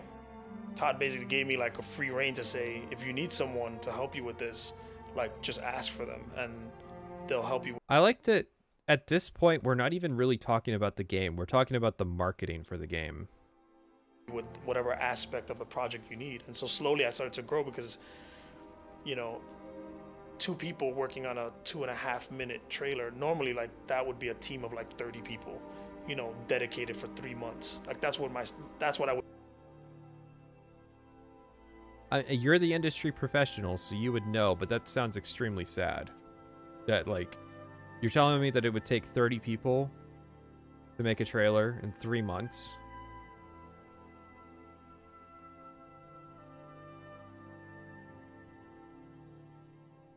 Would normally request, right? So I don't have that luxury. So, but I do have the aspect that like the world exists, right? So like, it's not like I'm creating a ton of assets from scratch or I'm writing the AI. Like all this awesome stuff already exists. It's just getting it to do what I specifically wanted to do at specific moments so that I can record it. You know, like I can actually get renders from it. I had to be really efficient because anytime I pull an artist or something or a programmer off of what they're doing, right, I'm taking away from the game, right? I don't want that. So like I want, you know, that fine balance of like, hey, I need you for a few days, and then working with the producers to try to get what we can. And it would actually work. Like it actually sincerely like worked really well because I was able to pick like, okay, Mark and Grant do awesome effects, like, hey, I need a cool effect for this thing. And then what was even cooler about it is that sometimes they would do something experimental and it would work for the trailer, and then suddenly say, hey, we put it in the game. We want that for the game. Like, how do we get that in the game? I think probably a good example of that is Mark made some adjustments to absorbing the dragon soul. The dragon dissolving, I had to, the dragon.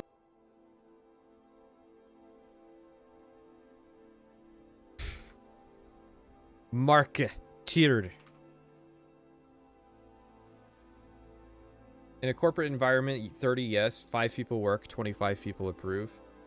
I suppose if that's what he's talking about, but I feel like you would speak pragmatically and say like, yeah, 4 people actually did the work, and then we had 26 bosses. Marketing podcast talking about the marketing trailer. Yeah, it's like, what the fuck? This is what people really want to listen to, is the behind the scenes making of the Skyrim trailer. It's like when when Plinkett reviewed The Force Awakens, but he called it The Star Wars Awakens so that he could have like 90 minutes of his fucking review be about justifying some random shit from like, he wanted to dunk on the prequels some more, even though it was supposed to be about The Force Awakens. Dissolving, I mean, no one really had a clear idea about how that would work, and part of that was that in our game, no one wanted to lock the player controls. No one wanted to have that sort of Mario just got the key moment where the camera pulls back and everything looks a certain way. It's like you could be fighting people, you could be running from people, anything could be happening. So if you get close enough to a dragon and it's dead, you absorb the soul. So there was all these technical problems, and there was just like, what does that look like? What, like, I took the leg off a dragon and just did a whole bunch of tests for, you know, showing them in meetings over and over again. What if the skin melts? What if we see the blood? What if the blood evaporates? You know, just all type of It does sound like they genuinely had a good time working on Skyrim, which is something, yeah, I mean, working for Bethesda has been desirable for a long time just because of the climate that they kind of foster and the attitudes of the people involved. And so, like, when you hear developers talk about their time at Bethesda, a lot of it is like, oh yeah, I remember this guy, and he was like a really cool dude, and like he did some really cool stuff. So yeah, they give off that energy because I think they have a very positive work environment. But also, like, you have to remember, Pete Hines is in the corner with a shotgun aimed at Mark's cock right now, saying, you gotta praise Bethesda, or you better fucking have saved some sperm in the bank. I remembered that Plinkett review, it felt underwhelming. That was because that was before, you have to remember, that was before The Last Jedi. So it was still controversial to criticize the new Star Wars movies because of, like, that didn't become cool until The Last Jedi. You gotta remember, there were only a couple people on YouTube that were criticizing new Star Wars when it was just The Force Awakens. And Plinkett didn't go against the grain. Or when he went against the grain, he did it in like a way that was like, I don't particularly think the new Star Wars movie is that good because like there's not enough interracial romance or something. But you remember, I'm the prequels guy. I dunked on the prequels for what, 4 hours or something. I think it was around 4 hours. And so it's like, remember that? That's why I'm an authority on this subject. Like, The Force Awakens review was terrible, and I'm glad The Last Jedi review was like a return to form. But it really was a case of like, Red Letter Media really did try to play off that like they thought The Force Awakens was a good movie when it came out. outlandish things. And then finally we came up with something that everyone was happy with and worked to overcome a lot of the problems that were associated with all the things I just described, where you never know where you are, what angle you see it from. It almost became like a research and development, almost like for that little time frame. I was like,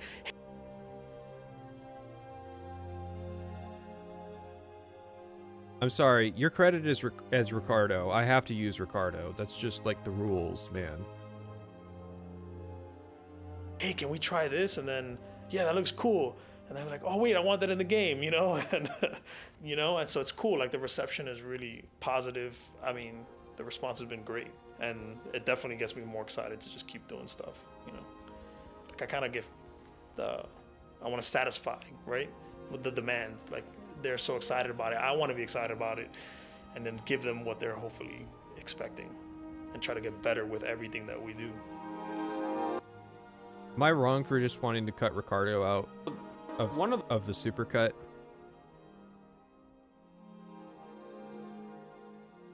Like, I'm sorry, but that had almost nothing to do with Skyrim. Like, did you do anything at Bethesda other than the trailer? Like, I would hope so. I would hope that you got to actually make something cool. Off topic, but Plinkett related, I think the Picard review was unnecessary after the reviews already covered it. I would disagree. It's like, it's sort of like doing live streams on something and then making an actual video about it after the fact. Like, I think that the Picard Plinkett review more efficiently explains the problem in a digestible way, and the sort of, the discussions that they had done leading up to that were more first impressions as it was going on. Kind of approach.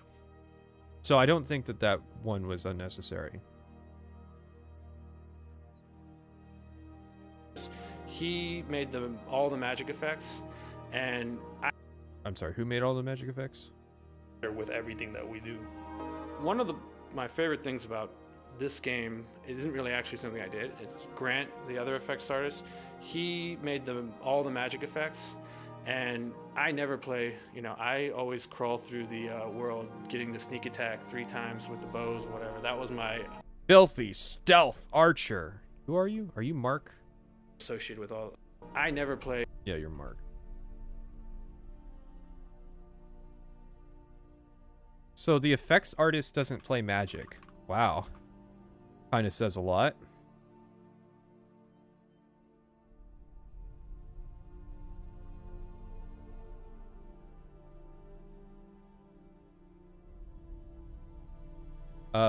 So then why isn't Stealth Archer look cooler? Like, why isn't there some effects for the arrow traveling through the air?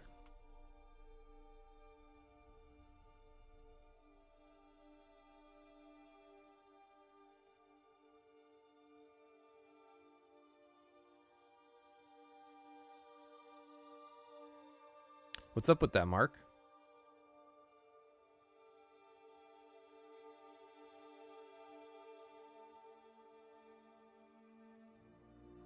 Are you going to include the meat rant in your analysis? The meat rant? Did I go on a rant about meat? Did I get fucking plastered again and go on a rant about meat? I remember there being something about the fucking meat where it was like one of the artists was talking about how the concept artist was talking about how he drew meat. It was weird, but like it's not really something worth talking about. I was leafing through concept art and I saw the leaf picture.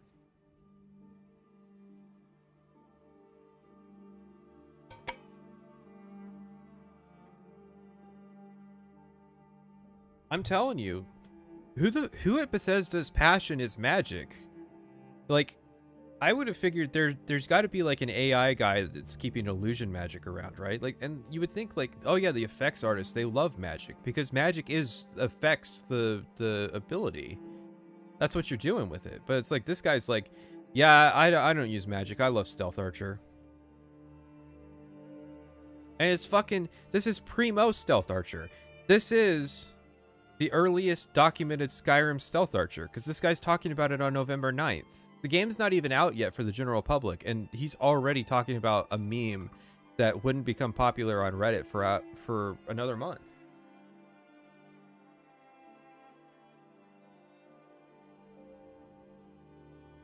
Stealth Archer is the playstyle for people who like slot machines.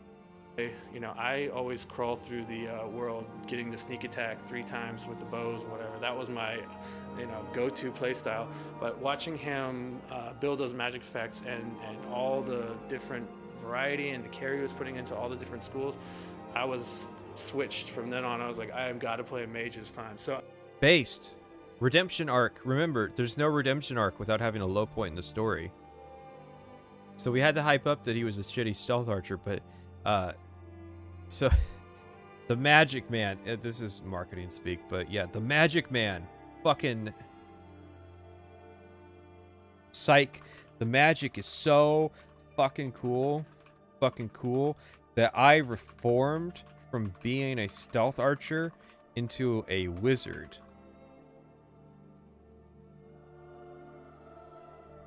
You can't have the high points without the low points. You can't have the story of the man who was toxic in life but redeemed his soul without having Dark Side Phil. Are you going to talk about Skyrim VR? Yeah. Wasn't anything I really contributed to other than looking over his shoulder and saying that looks awesome. But why don't we get that guy? Let's have that guy talk instead of like this guy talking secondhand about like, oh yeah, I remember Grant. He made fucking magic spell. I don't know. I was just desk next to him and I would look over and he was doing something cool. Meanwhile, I had to put the vignette effect on screen for the kill animations. I really feel like that makes a huge difference, how much care and time they put into that. And I think for my part, I did a lot with the creature effects. And looking back, there was. So you made the ice wraith, and maybe the lady of the lake creature. What's your opinion on heavy armor conjuration mage? It's fine. It's what I did. Some of it in the older games, but if once we started working on it, I realized most of those were one-off kind of solutions, and they never really had a real system for animating shaders and effects and attaching things to creatures, and so we really had to start from scratch with that and build up that whole. I feel like half the stories they tell is just them like, yeah, we showed up and it was like a bombed out ruin and we really had to rebuild things from the ground up. There wasn't even like a water source. We had to dig a well, and it's like half of the people here are like, things sucked so bad. There was only one person making dungeons in Oblivion, and then I came along and I fixed things up good, and Skyrim isn't going to have those same problems. System, and there was a lot of trial and error and a lot of pain in trying to shoehorn some of our ideas for wouldn't it be cool if this creature could do this into some existing systems, but in the end no wonder they like the post-apocalypse. We through a lot of people's individual effort and then pulling it together to end, I think we came up with a system that will allow us to do some cool things, and now will allow us to continue to have outlandish ideas for all kinds of new enemies and creatures and NPCs that can easily have all kinds of effects as part of their look, as opposed to just kind of tacked on at the end. I think you can see a really big jump from animation coming from Fallout to Skyrim.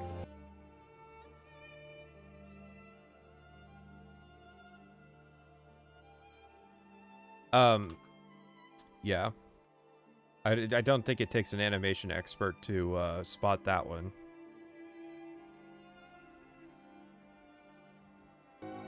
I think you can see a really big jump from animation coming from Fallout to Skyrim, as a... Doesn't DSP somehow make six figures? What the fuck has the world gone to? I mean, I don't know, like, DSP is a more successful Acer Thorne. What's your issue with DSP? That was another thing where, like, I don't understand why people obsess over DSP. It's like he's bad at video games. He begs for money. Sounds like Twitch. It's like Twitch in general. He doesn't know what crouch jumps are. Yeah, fucking... I could turn on Twitch right now and probably find somebody playing Half-Life or Black Mesa who doesn't know what a crouch jump is. What makes DSP special? Why do people obsess with the guy? Or Wings of Redemption? It's like, yeah, he's fat. And he used to be on a podcast. But he quit. And he had a really embarrassing match of Call of Duty 4. Even though all matches of Call of Duty 4 are embarrassing. And he's kind of bad at video games and people like to fuck with him. I just don't get it. I don't get it. Give me a Chris Chan. Give me... Yeah, he thinks that the fucking dimensions are merging. And that animation stuff is going to become real. And he's like... He hates men. Because girls keep telling him that they already have boyfriends, not realizing that's just an excuse they're giving so that he'll stop talking to them.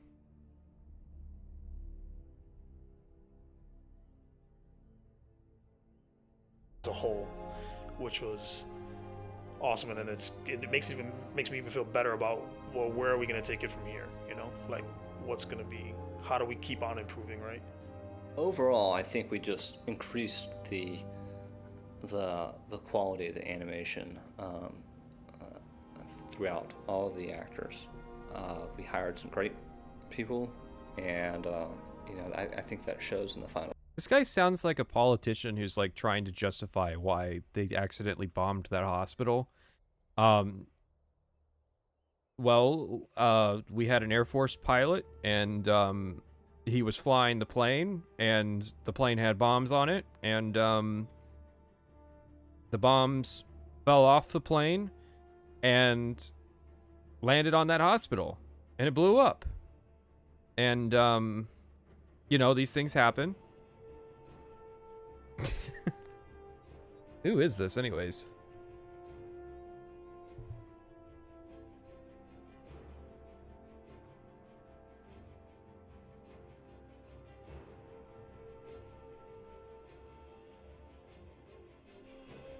product. The reinvention of the animation system is not without its growing pains. So we still feel that. Oh, no, trust me, I know. I played Skyrim. We have a lot of room for improvement, and I expect even future products are going to be even better in that count. But yeah, I was talking about Wings of Redemption when I mentioned the embarrassing COD 4 match.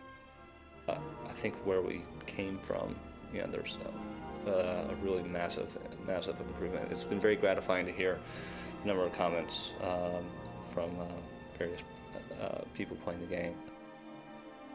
Something. The game's not out yet. What are you talking about? What are you talking about? You mean journalists? You can't trust journalists. They make the review and then they start playing the game. Yeah, everybody's made a video on Chris Chan.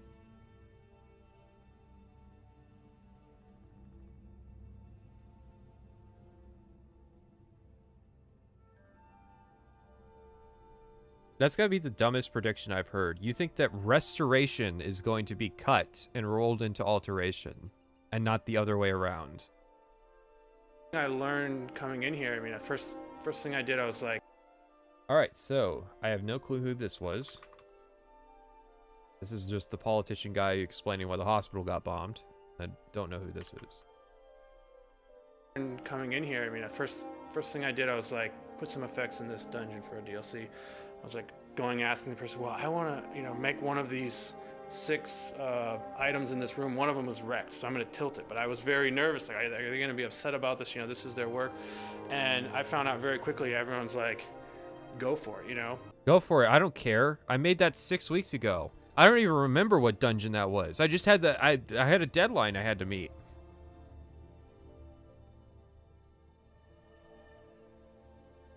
I did my part. I think I put some good stuff in there. Hopefully you're getting some ideas from that. If you got a better one, go for it. And it's like there's a real openness to other people collaborating with you or changing. It's fucking old hat guys talking about, oh, they're going to cut X, Y, or Z. It's like, yeah, there's been a general downtrend in the number of skills. I'm not going to speculate on what they're going to cut. I don't give a fuck.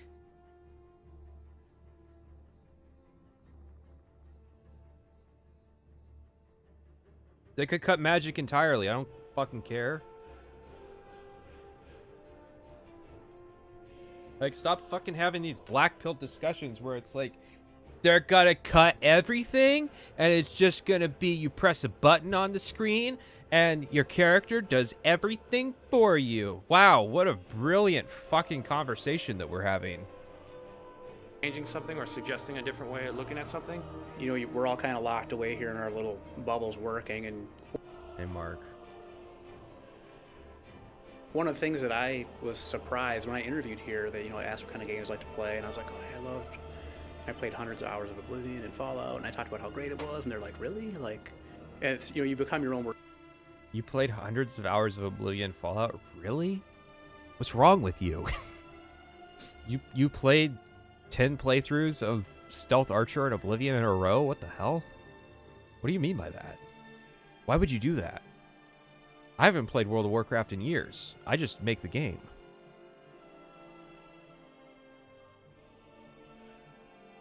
You went on for like an hour in Oblivion about cutting teleport, though? Yeah, but I don't sit around in fucking Discord all day having conversations about what they're gonna cut. Because it's the same fucking conversation over and over. They're gonna cut this skill. They're gonna combine one-handed and two-handed into a single thing. There's not gonna be skills anymore. It's like, it's fucking a boring conversation. And it's stupid. Why don't you just wait and see what they're gonna do? Or say, hey, don't cut this. But stop fucking asking me, what magic skill do you think they're gonna cut when they drop magic skills from 6 to 5? It's stupid. I'm tired of being asked that.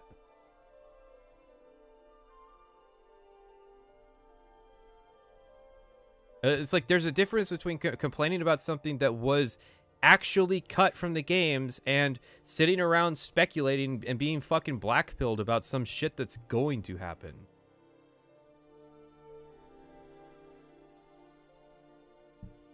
And it's, you know, you become your own worst critic, right? Because you see it all day and you're like, is it good? You get too close to it. I'd rather have a black pill discussion and be surprised when it doesn't happen than be hype and oblivious to be disappointed later. Just don't buy the fucking game then. You think I'm gonna... If you think I didn't have this YouTube channel, do you really think I would buy Elder Scrolls 6? I didn't buy Fallout 4 when it came out. I bought that shit on sale after I had a YouTube channel and thought, hey, maybe this would be something that I should play so that I know what it's like. But it's like, I didn't buy Fallout. I stopped buying Bethesda games with Fallout 4 because at that point I knew they were shit. Why do you keep buying this shit and being disappointed? Stop fucking buying the games if you don't have... If all you're going to do is go, yeah, they just cut more features. And it's like, great, just go spend your money somewhere else then, you fucking idiot. Like, if I didn't have a YouTube channel, I would not buy Elder Scrolls 6. That's just flat out. I wouldn't buy it. And I recommend you don't buy it.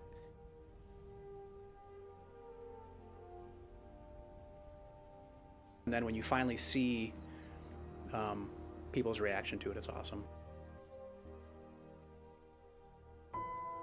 I'm playing the full pause. I went to California. I went to California recently. And tell me about your vacation.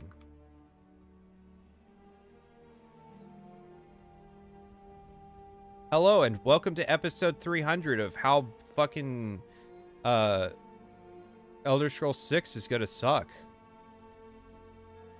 It's like, move on with life. Fuck.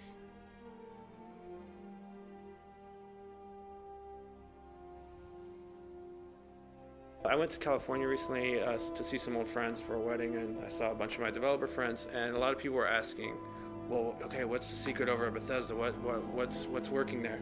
And the biggest thing I could tell all of them was like, there's a guy named Pete Hines who's a brilliant marketing agent. the leader can make all the difference. Todd makes a huge difference in how the whole team... Oh, I think Todd took over shotgun holding cock duty. works, what the ideas are, what the ideas aren't. He's always playing as the player. In the meeting, in whatever, he's playing as the player and he wants to have fun. So there's been plenty of meetings where, you know, oh, I just finished this cart. Oh, are the wheels havocable? Oh yeah, it can roll. So it's like spawning cabbages, picking them up. I mean, the whole meeting is entirely derailed. We're stacking cabbages, rolling them down the hill, trying to jump on the cart while it's rolling with the cabbages, calling in dragons to start fighting while we're doing this. Like, there's always that. I mean, this does all sound like fun. Sense of play, and like, well, the player wants to hit this drying fish and he wants it to wiggle. That's fun. There's always that overarching idea that this should be fun.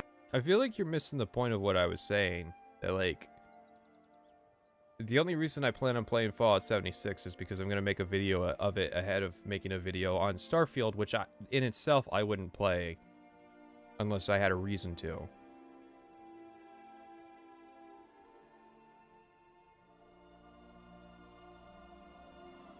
Shotgun holding cock. Well, you're missing a bit of lore here. You see, early on in this podcast, we established that right now is being this gentleman here, his name's Mr. Peter Hines. He's the VP of Marketing at Bethesda, and he is, whenever somebody else is talking on the podcast, he is in the corner holding a shotgun, which is aimed at their cock. And if they ever say anything that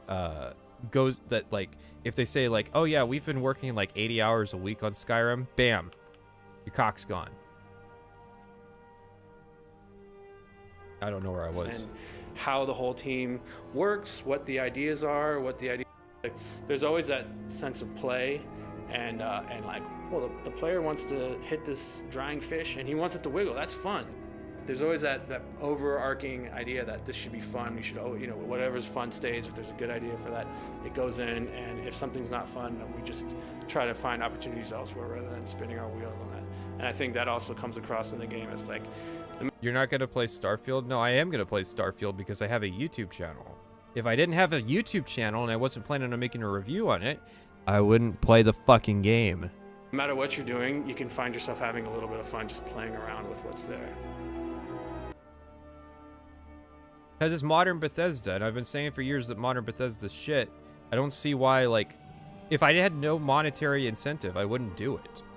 Like, how is that a hard concept? Also, there's 80 seconds of just Skyrim music on the outro. They were really stretched for content. What was this? Episode 4. 3, episode 2, episode 1, 7, 6. So this is 7. Okay. There should be a 5th Skyrim episode, and it's been so long I have to remember where I was keeping this stuff.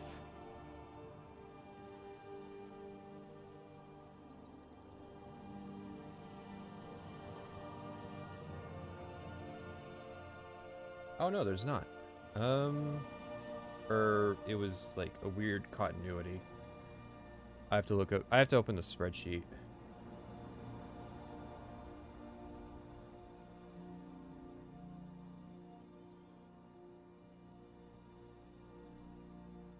I doubt that. You'd end up playing it. I didn't play Outer Worlds for years until I had to make a video about it.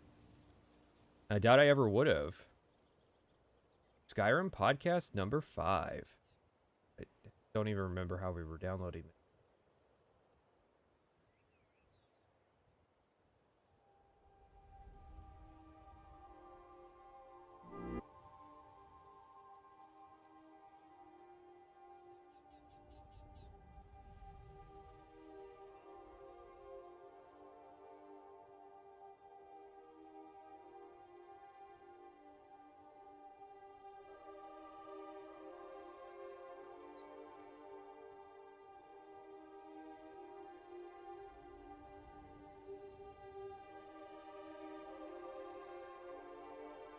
So I have MP3s.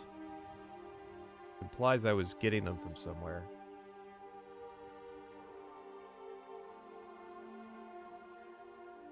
You need to stop being an incel. Okay. I'll try harder. Like, what do you mean?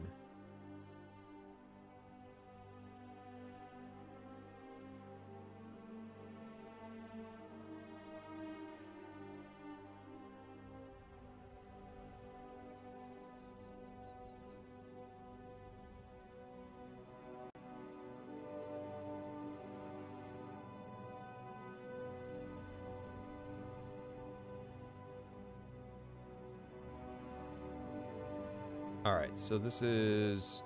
Damn, I guess we have to do... Bethesda Podcast, Episode 13. Skyrim Modding Special. Are they going to play copyrighted music again?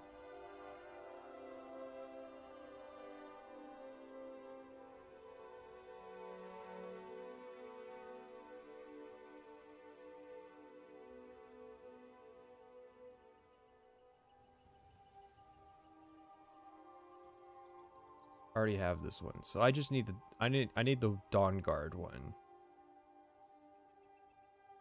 because that's the one I don't have, but it's not in continuity the next episode. Oh no, it is. Oh my god, why did they do that? So they named the Dawn. It's both Skyrim podcast episode number 5, but it's also Bethesda podcast episode number 16, and so.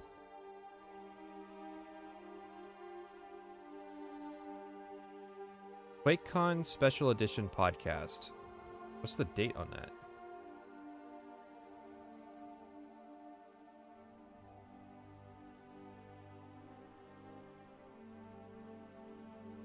What's your opinion on New Vegas? I hate it. I wish somebody would smash every copy of New Vegas.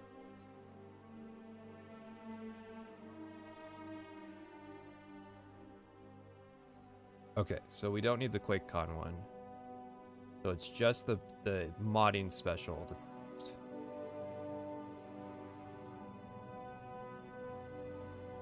It's 30 minutes long, too. Fuck.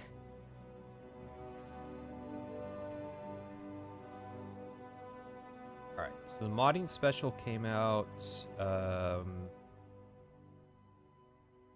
March 19th of 2012.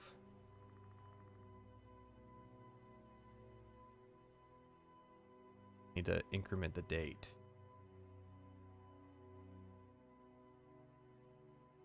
All right, so I'm going to take a short break. I'll be right back.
I think there is some unmind to meme potential with Don't Change My Mind.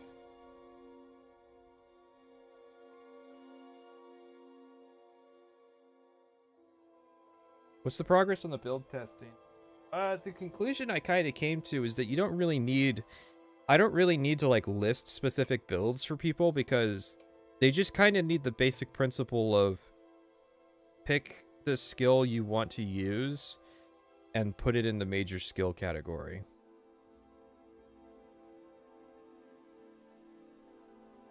Quit posting bait. Only I'm allowed to do that.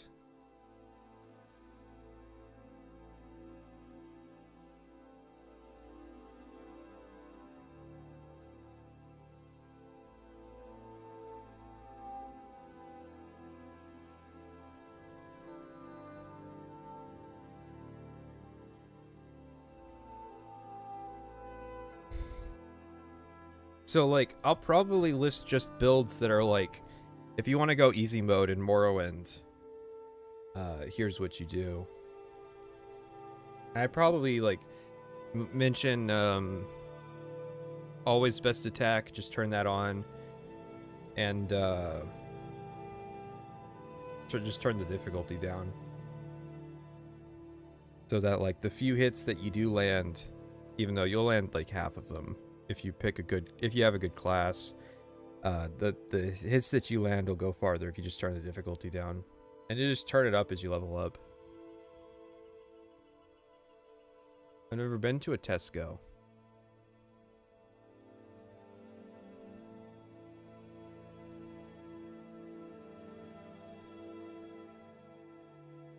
Yeah, you have to stay in and watch a person pretending to be an anime girl listen to a fucking terrible podcast.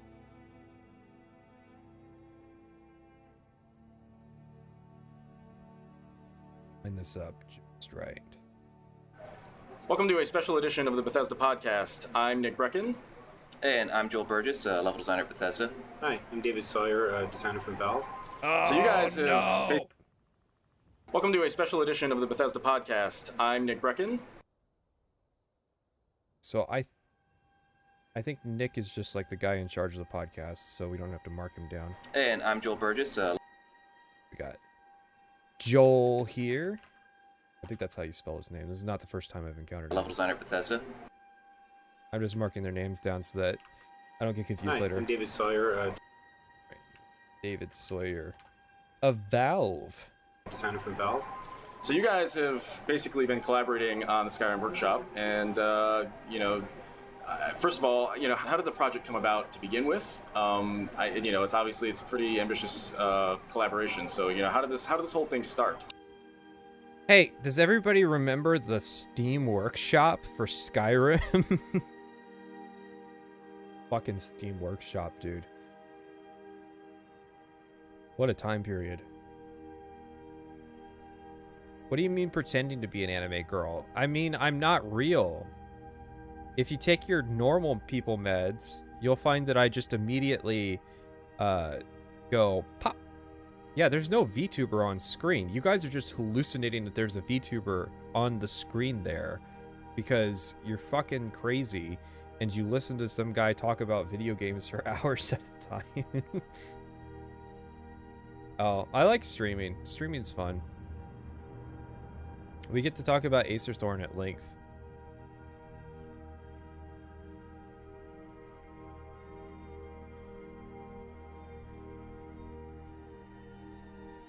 I need to sit up though, jeez. The entire channel is just a collective hallucination. No, the channel's real. I'm live streaming. There's no anime girl on screen. But people keep drawing this fucking anime girl that they see. But like each person who draws it draws a different anime girl. So it's not that like they're having a collective hallucination. It's just they're all having hallucinations about there being anime girls because like somebody MK Ultra'd them into like having a response. Oh, if I press spacebar, the VTuber thing disappears. So, Joel and I met last year at GDC, actually. Hey, David. Oh, God. So the Steam Workshop was a product of GDC, huh? Yet another grave mark against the game's developer conference. Steam Workshop is a nice idea. It just has a terrible implementation for Skyrim. Skyrim crawled with 3 of its limbs crippled so that other games using the workshop could run. Feud ended with Salt Factory, new rival Acer Thorne. Also known as, I call him personally, Acer Thorne.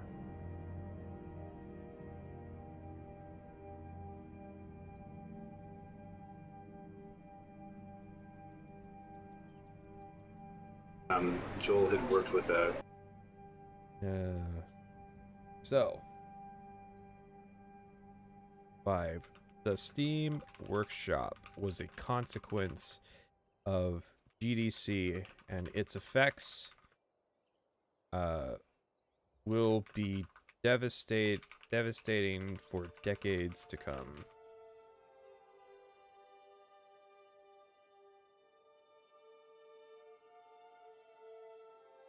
One of my friends at Valve, one of my coworkers, worked with. What, did you record this at fucking GDC too? Like, I doubt that Skyrim's Steam Workshop could be as bad as Portal 2's Steam Workshop is.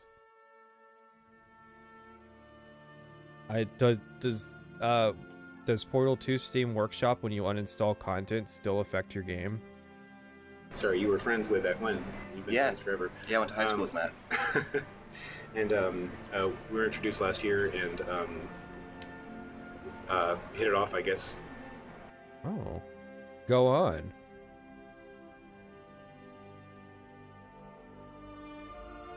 Like kindred design spirits. Yeah. So, I feel like Pete Hines has to be in the room with the shotgun again, because, like, we're talking about the people who made the Space Corps mod. Everybody remembers the Space Corps mod, right? Last summer, a couple of threads that Valve started to come together. We'd opened the Manco store for TF2. We started selling items that players had made.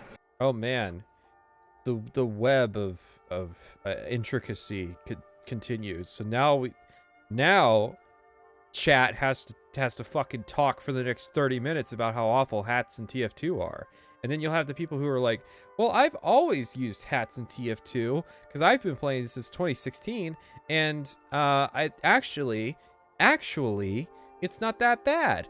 And then, like, yeah, that's the next 30 minutes of chat is people going back and forth on whether hats are a good thing. Hats and weapons and whatnot for use in Team Fortress. And we had this submission process problem where there was a web submission form, and people would build these models and submit them to us, and we had to manually sort through them and curate them all, and there was just so much content coming in that we just had to pay so many people, and we decided that rather than paying people to kind of curate this process that we were making boatloads of money off of, that we were going to come up with a way of like algorithmically moderating it instead. We had a problem, we just couldn't get through it all. So we had the workshop started, the first seed of the workshop started to come about because of that problem. We wanted to build a customer-facing web-based view into all that content, and we wanted to let our... Literally everybody at Valve just talks like a business person. It's like, so why did you do this? And it's like, well, it stems back from our attempts to put microtransactions into Half-Life 2, and our customers see all that. Like, it's so sad because I have this fucking book I found at a bookstore in Washington, and it's an old book from like 2001 or something, and it's like a bunch of game developers talking about the games they worked on, and there's some stuff about Half-Life and quotes from people who worked at Valve, and there was a lot of like personal passion, like, yeah, I was making this monster, and this was kind of my motivation, and this is what really went into it, and the kind of work ethic that you have to be a game developer, because I think the theme of the book is like how to be a game developer. It's like the secrets from the stages kind of shit, and the Valve parts are always so interesting because the people who worked on Half-Life like have really interesting perspectives as game developers, and then like you hear modern people from Valve talk, and it's like, well, we had to figure out a way to really get money out of it, and it's like they made so much fucking money from hats in yeah, I was on a trip. I picked up a physical copy of the Xbox Morrowind. It's the Game of the Year edition, and then I found a physical copy of Dawn of War and the first Assassin's Creed, and I found that book because we visited a few different like game shops and bookstores and stuff, and I was looking for cool stuff while I was out there. But yeah, it's like modern Valve people are just it always will loop back to we were working on some way to make the money making process simpler, even though like, yeah, you kind of get my point. Content and help us find the good stuff and elevate like we didn't want to pay people to curate this stuff, and we definitely did not want to pay people to we didn't want to hire artists to make it for us, so we made the community do it. And then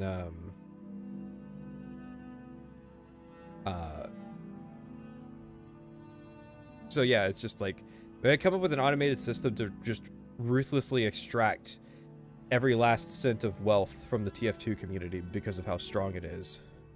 There's been a lot of Bungie versus 343 videos popping up lately, and a lot of common themes about how Bungie talked about games versus 343 about themselves. RIP Halo again, LOL. Yeah, well, what the funny thing about the Halo conversation is that like we've kind of reached the point where people are being nostalgic about the 343 Halo games. So it's like, oh yeah, I played Halo 4 when I was in high school, and that was a really cool game. And like, and so the conversation is like rapidly devolving into like, these fucking Bungie Halo fans are always just so full of themselves. They think they're better than us. And so and you can't tell like where the actual fans start and the paid shills end. is it so it all kind of just blends together and you don't know like how serious everybody's being, but like, and then you have the element of like Halo isn't a very high IQ game, and so the people who are like the Halo YouTubers aren't as smart as a lot of other YouTubers, and so they'll argue in circles about this stupid shit. It is all sad. All sad. Liking Halo 4. No, it's true. I don't understand how people could be nostalgic for Halo 4. Elevate the stuff that we should pay attention to. And so while we were in the early days of working on the Portal 2 version of this, I was paying attention to Skyrim and getting excited. And I'd always paid attention to I'd been playing with your modding tools since, I guess it was Morrowind. And we had to figure out some way to monetize this. So one of us had this brilliant idea, which was that physical copies of PC Skyrim wouldn't work unless you had Steam accounts. And it just did gangbusters for us. I mean, so many Redditors formed Steam accounts after they couldn't start Skyrim on their PC rigs without it. It was an amazing microtransaction integration. It was just fucking unbelievable. But I was always a fan of Elder Scrolls. It's just I was more a fan of the obscene bucketfuls of money that we were making. Yeah, that was one of the first things that struck me is like how much you actually personally cared about it, because you were right. Like, you know, I've been a long time fanboy. I'm a fan just like you guys. It's just that can a man not be a fan and a businessman? Like, I've played these games forever, and I've played the mods forever, right? Yeah. Oh yeah, speaking of Halo YouTubers, I had one. He's not just a Halo YouTuber, but you could say that Halo was a big part of his upcomingness. He's got 1 million subscribers, and he was threatening me. And now I left this part of the story out when I was telling it. So he was like, haha, you can't be serious. There's like some really terrible takes in this Elden Ring video. And I was like, I responded, I'm not wrong until I'm proven wrong. That was my taunt, okay? And he was like, you're not wrong until you're proven wrong? Wow. You better own up to what you're wrong. Hang on, I'll pull up the quote. Because I want to be exactly right about what it was he said. And I'm not saying who until for a while yet. Because I'm still waiting on this video that he was saying he was making. That I was going to be a part of. He was going to tackle like a bunch of different Elden Ring takes.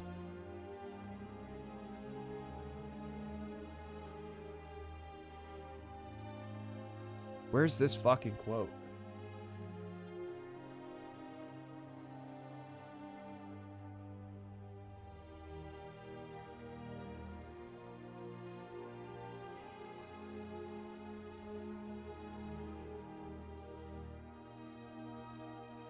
All right, here it is.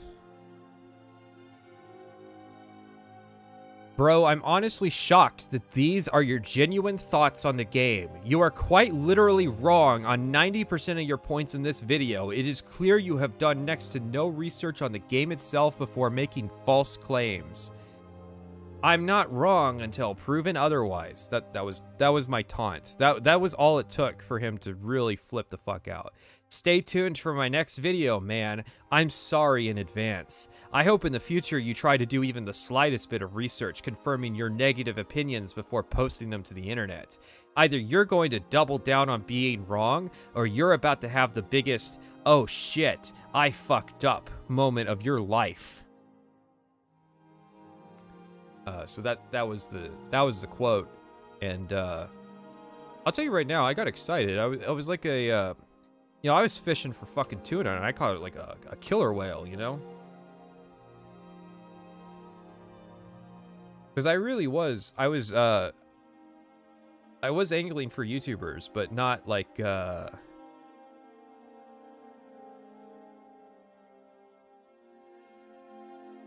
I didn't think I was gonna get like a 1,000,000 sub catch.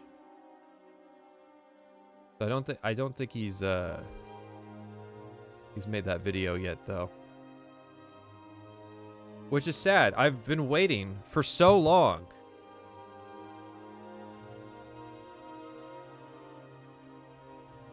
I never said it was Act Man. I just said it was a 1,000,000 sub YouTuber who was looking for Elden Ring hot takes. Well, how could that be a clue? Obviously, it was Jim Sterling. Morrowind. Yeah, that was one of the first things that struck me is like how much you actually personally cared about it, because you were right. Like, you know, I've been a long time fanboy. Like, I've played these games forever, and I've played the mods forever, right? I'm not fucking like micro editing their conversation. Seeing you on EFAP would have been hilarious. Yeah, that was like a that was a stretch goal. That was like if I could get on EFAP, it would be awesome. But I figured they weren't gonna fall for it, and apparently they're just obsessed with doing this like React Twitch drama, which that's fine. They can do that. It's just disappointing. Plus, I blame April Fools that I didn't get any really cool catches. Yeah, and I mean, like, you know, obviously this kind of thing was something new for Bethesda, right, Joel? Yeah, like modding stuff has always been at the backbone of our tools. Yeah. And it's really good for us too, because a lot of times in development, it's easy to get lured into like solving the problem right in front of you just for the sake of getting the game done. But I find that culturally for us, like knowing that it's all going to go towards modders, if we're always thinking about the modders when we design the tools, it ends up making our lives easier in the long run too. And of course the modders have better tools as a result. Yeah. So it's just like embedded in our studio culture that like modders are eventually getting a hold of the stuff. What's their life going to be like? And then like talking to you and knowing that you guys were kind of coming from the same. Is that or not Angry Joe? Is that Spoonie in the background yelling betrayal? Wasn't Noah Caldwell-Gervais being a shithead again? Well, Noah Caldwell-Gervais actually turned out to be based, and he's of the mind that Dark Souls 2 is the greatest of the Dark Souls games, and he's mad that Dark Souls 3 didn't have more references to it.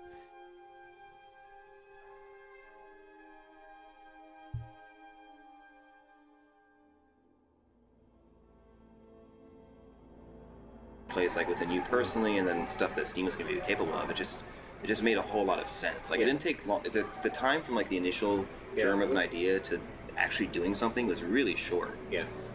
Yeah, we just kind of, we saw money, we went for it. So let's back up a step, and so I was working on the Portal 2 stuff.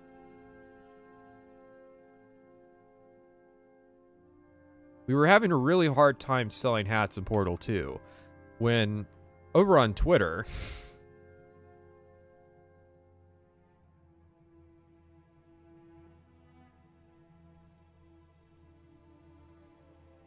and thinking about Skyrim, and I realized, oh, you guys already have all the pieces. You had the tools, you had the passionate modding community, the talented modders already, right? Like waiting to talented modders in 2011. I mean, ever.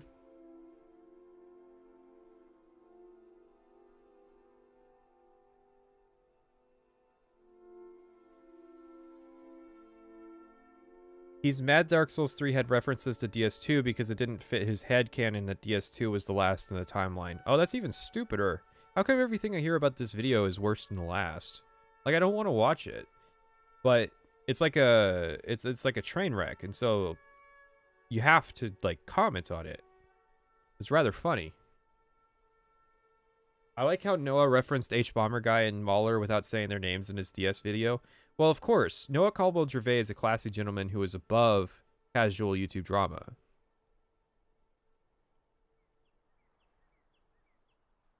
Jump into Skyrim, and if we plugged in the workshop to that, like it just snapped into place, and it just added another powerful distribution channel for it, right? Yeah. Like so I contacted Joel because I mean, we'd been introduced, and I knew he was like-minded, and I knew that Bethesda was culturally a match for this, right? So I brought the idea to Joel, and you bubbled it up Yeah. And like it took a couple months because I mean you guys are busy shipping, right? So yeah, that was a little bit of an obstacle. Yeah. Hang on. Took a couple months. I was just working on this. Oh, I didn't specify. Hang on.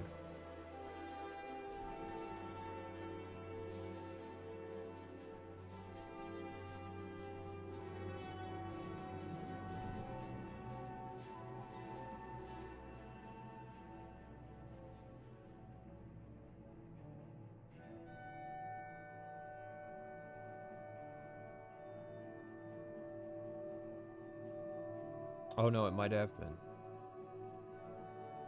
Yeah. It was like Steam Workshop came in February. So like the first patch was like they modified the game so you had to have Steam. So the first patch was adding DRM.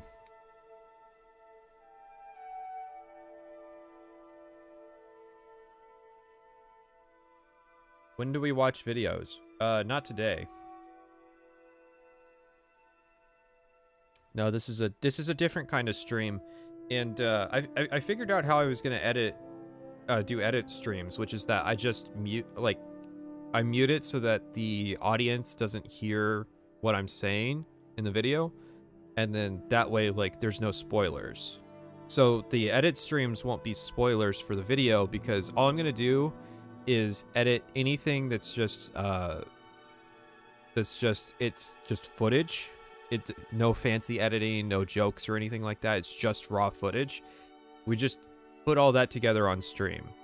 And then you won't hear the commentary on stream. So there won't be any like spoilers. So you don't have to worry about, because I don't care about spoilers, but other people do. So you don't have to worry about like watching the edited streams and like knowing what's going to happen in the Skyrim video in advance. So that's the way that I'm going to do it, and it's a great opportunity because I can do tons of edit streams. It's like when we're doing the research streams, it's like we have to have stuff to research. But when we're doing the editing streams, we can't really do writing streams, but we can do editing streams, and we can just talk while because there's a lot of bullshit work while editing those videos. That's just.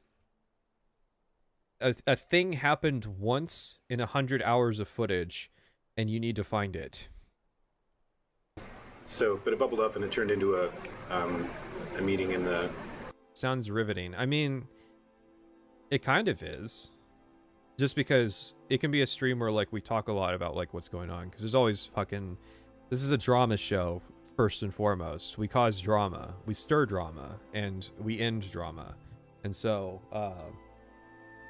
if I gotta cause rivalries for content, that's what's necessary.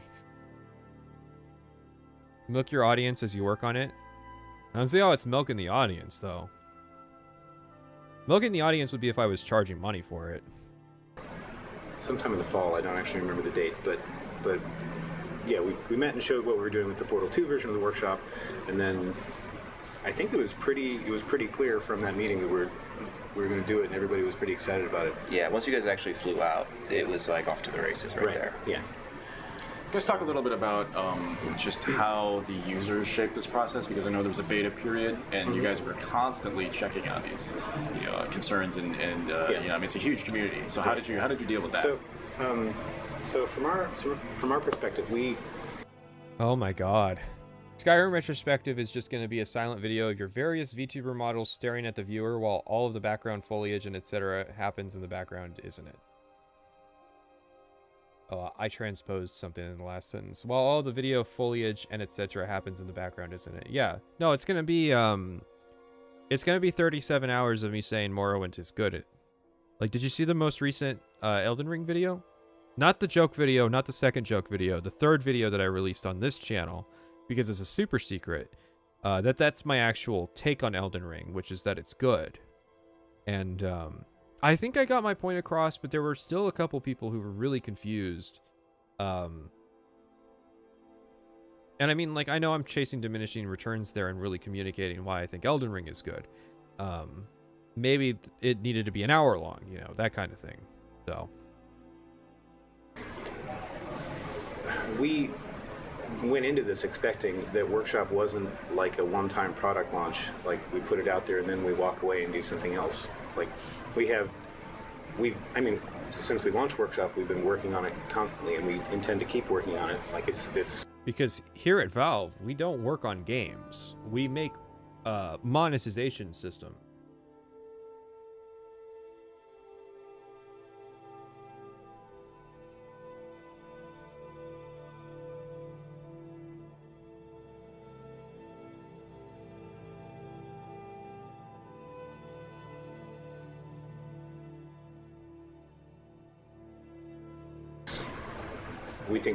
we think Workshop's really important, and we want to put a lot of effort into it, and we're going to keep growing it, and we're going to keep building features that make it better.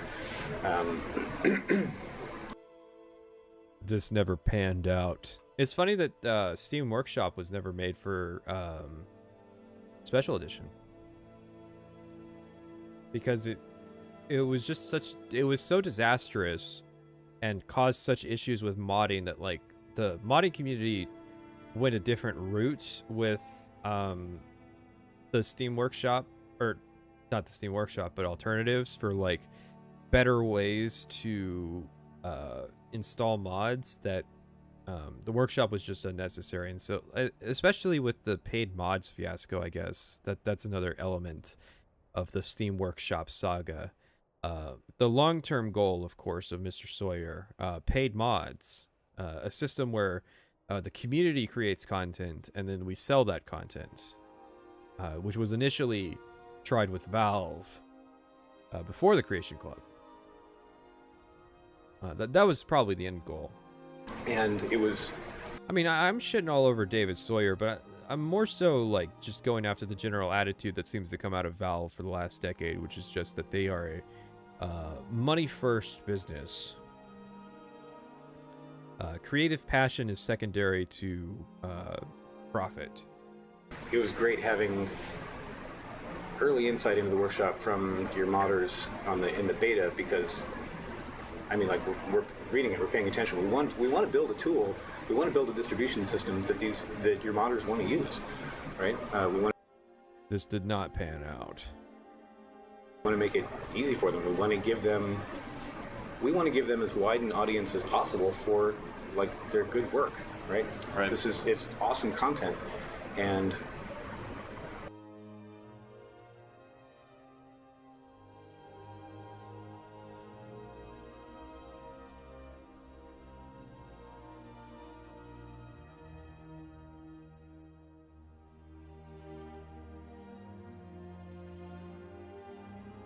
like it's just better if more people can use it, you know. Yeah. And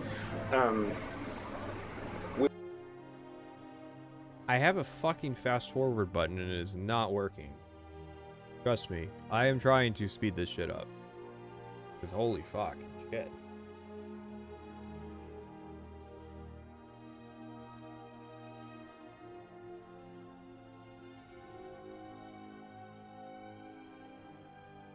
Yeah, what's it called? I already rebound it. What's the shortcut called? Don't tell me what the shortcut is. I need to know what it's called. Jesus Christ.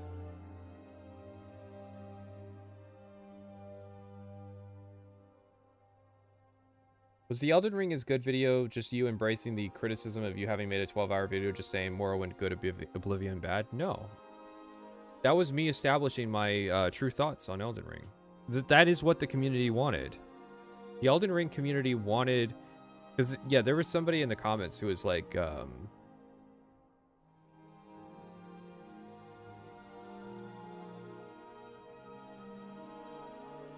There was somebody in the comments who was like, you know, he only talked about how Elden Ring is good for like 90 seconds. And it's like, what? Did you want me to fucking redundantly repeat for 5 fucking minutes that Elden Ring is good?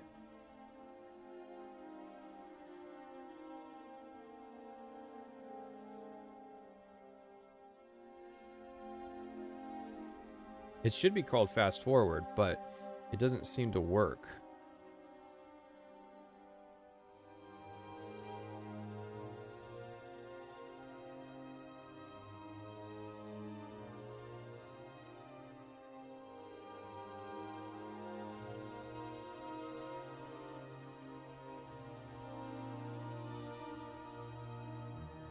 We've always seen workshop as additive. Like we don't. There we go. It's called shuttle. Yeah, okay, so fast forward We've always seen. doesn't speed it up. It's called shuttle. Fucking Premiere. I should slash my subscription out of principle for that. I could switch things over to a different software.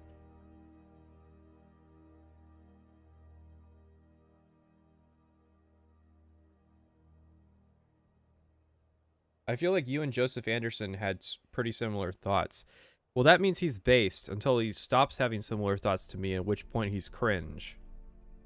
Why do you hate Sekiro, Pat? I don't hate Sekiro, it just doesn't grab me, because my favorite part of Dark Souls is weapon experimentation, of which there's not very much in Sekiro. We've always seen workshop as additive. Like we don't. We never expected and wouldn't want workshop to displace existing mod communities and existing structures, because that's what that's the existence of that community. You don't want those Steam Workshop to replace existing mod platforms. So why would you make it then? Like, in what world do you think that you can simply add options without it being direct market competition? Like, don't fucking lie. The reason that workshop makes sense, right? Like, Yeah, I mean, there's a certain audience. it's about elevating that community and giving another platform. Yeah, I mean, we've had sites like Nexus around.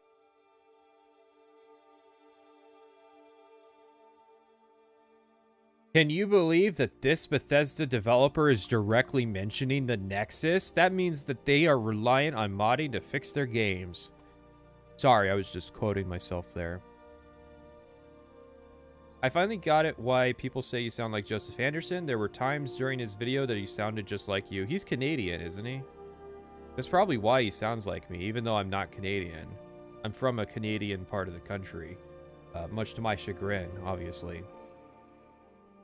You going to go over the paid mods fiasco in your videos? I know the goal was to analyze the game itself and not the user content for it, but it's probably worth talking about. Yeah, I'm going to talk about paid mods and the Creation Club. Just because it's funny. Yeah, I mean, we've had sites like Nexus around for years, and we've loved the fact that they've been around. They've been big facilitators for people being able to find the best stuff. And so for us, Workshop made a lot of sense as a way for even more people. We don't want to put the Nexus out of business. We just want to take that revenue stream to get involved in that kind of community, like a low resistance bar. Yeah, I would expect that the Nexus authoring community in particular would.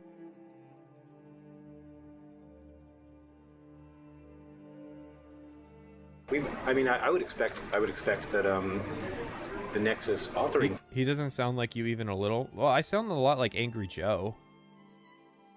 I sound a lot like Angry Joe and this up and coming YouTuber named Acer Thorne, as well as like Civvy11 and Ross Scott. Yeah, I sound like all of those people. I think we said before that like people are fucking terrible at saying that people sound similar. Like, I've been told that I have a British accent. That's how bad people are at it. I would expect that the Nexus authoring community in particular would get bigger, right? Like there's gonna be new people. Sorry. What? Nexus authoring community in particular would get bigger, right? Like there's. Of course, the Nexus is going to get bigger because of the Steam Workshop. Yeah, that's how that works. I think he's trying to say that by having the Steam Workshop, modding is going to get bigger, and so by necessity, the Nexus is going to get bigger, which is true. But like, it's a really weird thing to say that, or it's not true. It's what happened, but it's a weird thing to say that like you aren't trying to step on the existing mod community's toes, when that's absolutely what the Steam Workshop was. There's going to be new people trying mods that might not have considered it before. Yeah. And I should give credit. The Nexus tools are their mod manager is pretty good. Like, oh, yeah. I use it myself, right? Like, I actually use a mix. I use Workshop and Nexus mod manager. You fucking liar! You do not use a mix of the Workshop and the Nexus. That would be stupid. That would be fucking just horrifically stupid. That's like the worst thing you could do. That's begging for the game to not function. is that you're intermixing the workshop and the Nexus mod manager.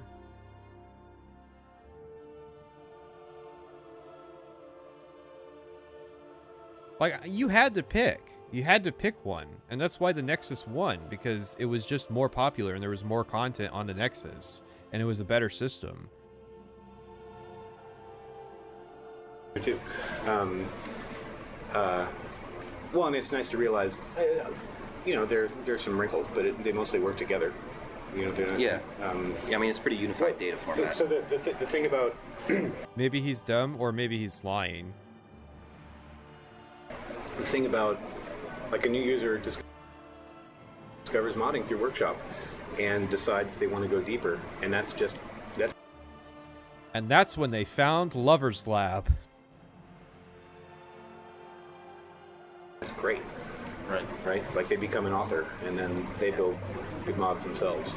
They become an author, and they make their own mods, and they realize that that the workshop is extremely limited, and so they switch over to the Nexus.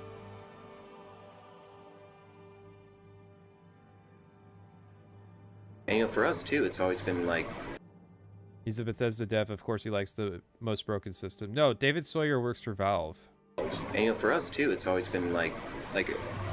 Joel works for Bethesda, but David Sawyer is a Valve employee who made the Steam Workshop. It's a little... I don't know. It's mysterious to me why more studios don't embrace it. Yeah. Because for us, it's not just, like... It's a real mystery. It's not like it's been out for fucking a month. That it's been like a thing that anybody even knows about. And yeah, like lots of fucking games ended up using the workshop for a while.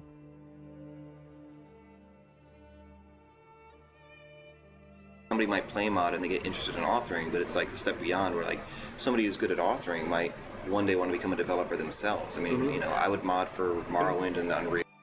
And when that happened, you guys rejected his job application. This sucks.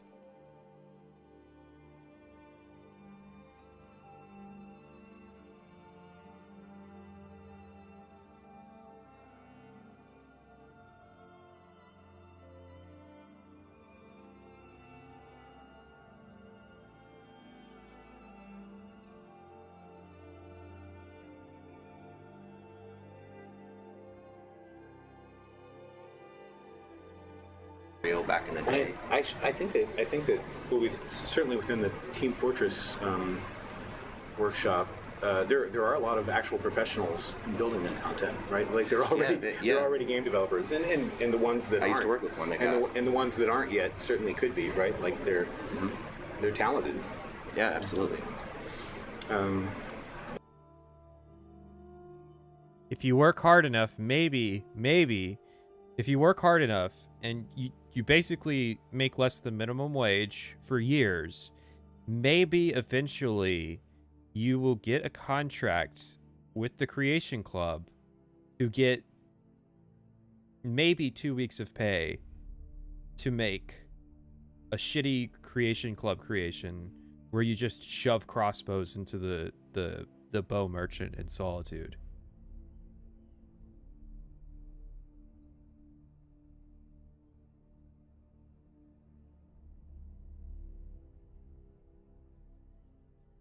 This is starting to feel like a timeout stream. Yeah, I don't want...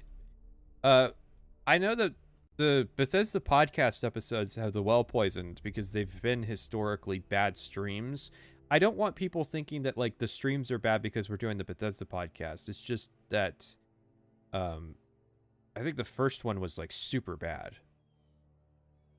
But yeah, it's like, these streams are just, like, us hanging out and trying to make progress on this fucking... horrible podcast. I was very much fond of the introductory sequences in the Morrowind and Oblivion videos. They served as an informative contextualization on the review and addressed some lingering issues. Yeah, that's the thing is, like, there's still people out there who don't know how to engage with long-form content. Like, just the other day, I saw somebody who was like, I guess I'm supposed to watch this video in one sitting, and it's like, no, dude. it's not built around that. Like, just because it's released as one video doesn't mean that it has to be watched in one sitting.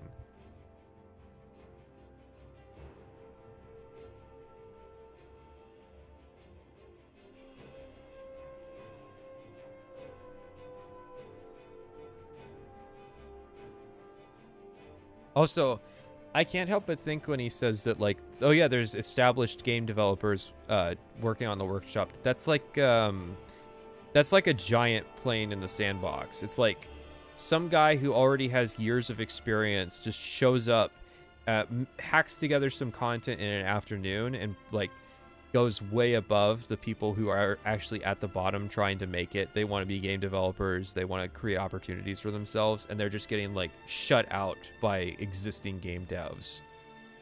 Isn't fucking... I saw something a few months ago about how the TF2 workshop is just like trash for getting new content submitted to the game, and that's why like hats in the last couple years has been unusually terrible. In addition to like the general premise of hats being a horrible addition to TF2, which all those guys basically got chased out of their own community. Yeah, no, I was just gonna pull us into the stuff that's coming out soon, which we haven't talked about yet, but but there's a new feature. Right. Like they become an author and then work together. Yeah. Okay, so deep voices David, high voices Joel. Yeah, absolutely. Yeah, no, I was just gonna pull us into the stuff that's coming out soon, which Oh, and then there's a guy named Nick somewhere. He's like moderating this discussion. we haven't talked about yet, but but there's a new feature. It's called collections. And it's still a work in progress, but if you guys want to talk about it a little bit, And it took them years to come up with the idea of mod packs for Skyrim. Did you ever watch Rageaholic's Skyrim review? We started it very early on, and I decided against watching it just because a lot of people have like a distaste for Razorfist videos. It's definitely an acquired taste, but that early Razorfist content is just like borderline unwatchable, and it was at the time. And so, like, it only took us, like, it took me, like, 30 seconds to figure out, yeah, this is not something I want to watch. Even if he's right. Even if he's right and he predicted everything. I don't care. it's pretty cool. Yeah. A collection is an item that... I assume there's been requests for subtitles for Outlanders. Dude, we can't get fucking subtitles for English speakers, let alone subtitles in other languages. That's just either something that would have to be done by the community, and it would have to be something that's done like by parts, or I would have to pay for it to be done. And it's like at some point I want to subtitle the Oblivion video because they have the script for it. So it's like there's no reason that I couldn't like do a couple streams of just subtitling that video. But yeah, it's unlikely that we're gonna ever get subtitles in other languages for the Oblivion video just because of the logistics that would have to be involved in accomplishing that. Lives on the workshop that it references a list of other mods. So it's like a playlist or a... Well, and it's nice to realize... Okay, so that's David Sawyer. I'm getting confused here. It's called collections. And it's still a work in progress, but if you guys want to talk about it a little bit, it's pretty cool. Yeah. I wouldn't say Razorfist is for boomers. I would say he's for like he's catering to kind of my parents' age bracket. And I've liked a couple of Razorfist videos. There's a lot of craft that goes into it, and he's generally right about a lot of Elder Scrolls stuff. But no, I would say boomers would hate Razorfist just because like he's not civil.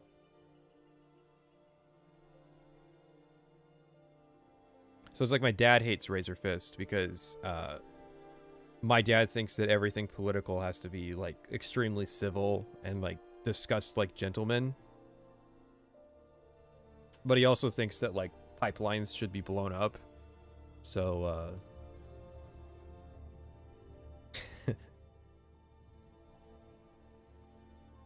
Jeweler actually said that you can just feed your script to the algorithm and it will sub the video automatically given you don't go off script. By the way, did you watch his video yet? Yeah, I was starting to watch his video. And I decided that like I was going to take notes, not on stream. I was going to take notes on it and make a comment. But that's like that's something I have to sit down and do. So it's not ideal for like listening while I work out or something.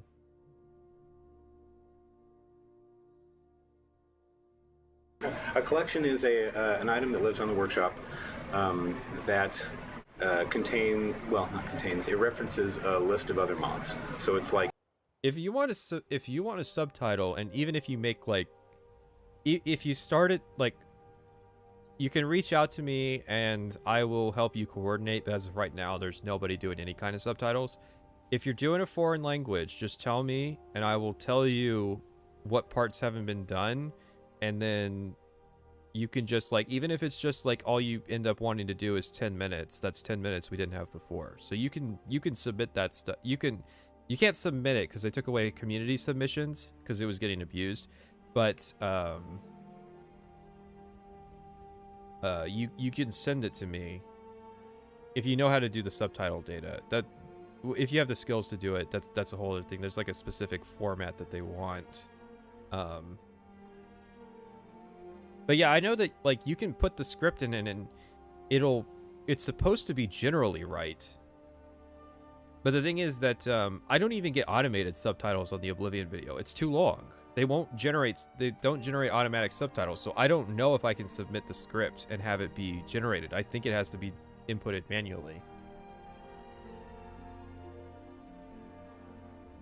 Like a playlist or a set of... Are they... So, what was going on in March of 2012 that they were, GDC 2012. So, I think they're at GDC. Why the fuck are there people cheering at GDC? God damn, I hate people. The fucking, oh man, they're announcing something. Woo!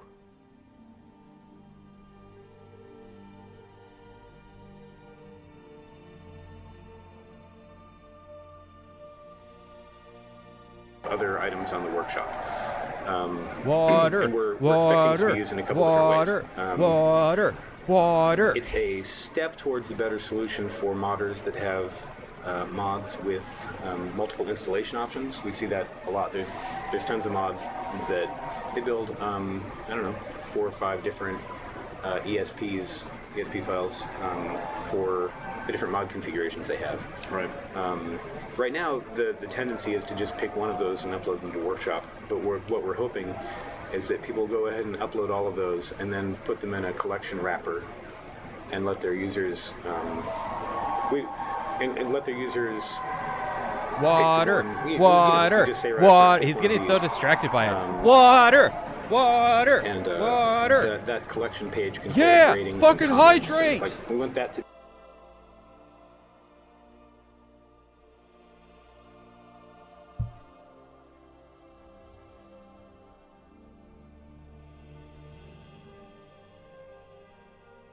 Yeah, you can hire, there's like services that you can pay to subtitle, but obviously paying for 12 hours of subtitles would be, quite expensive for features that a minority of people need.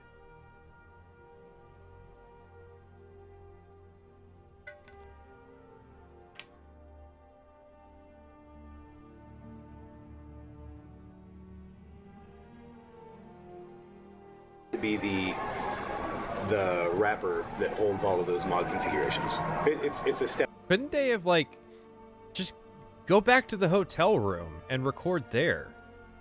Like, this is bothering me from the perspective of like going out and actually recording something and like common sense stuff. Like, why are you recording on the floor of GDC? Like, was this the only way you could get David Sawyer and Joel Burgess in the same room? Step towards that anyway. We want people to try it and see if it works for them. And if it's still lacking. I don't know. I don't hear this kind of hooting and hollering when you go to the theater and watch a stage show. Like, we're going to keep... Oh shit, dude, it's Hamlet! ...working on it. We're gonna make sure we get to the right solution for that. But it's also going to be a good way to get like people who want to do a thematic mods back, like best visuals or best stories. So it's also, and then there's two other things. Like, say you're a mod off. It probably was, because like David Sawyer has talked for the majority of this conversation. Because I'm not even clear on what Joel's contribution to this conversation, I think, was just that he met this guy at GDC. And, like, that's the only reason he's in the conversation. Like, it's clear who's, like, contributed more. Like, Joel Burgess is just a level designer. He's not even in a management position at Bethesda. At least at the time. So, like, this is just some Bethesda employee and this guy from Valve who actually did the workshop. And you actually just want a collection that well, it's just all of my mods, right? Like, here's an author could have a collection and put them there. And granted, you could find those by clicking through to an author from their mod personal workshop. You can already go to their workshop and see the rest of their files, but. All right, I'm going to pull a sneaky here, and it's called I'm gonna move this forward, and I'm just gonna import the next Skyrim podcast, and we can revisit that at a later point.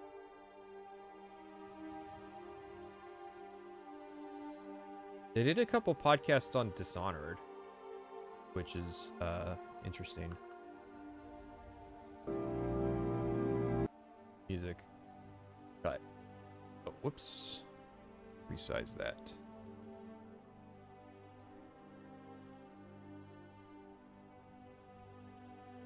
Every time we sit down to make something, we think it's going to be this. Oh, right. I have to update the date. This is July 3rd of 2012.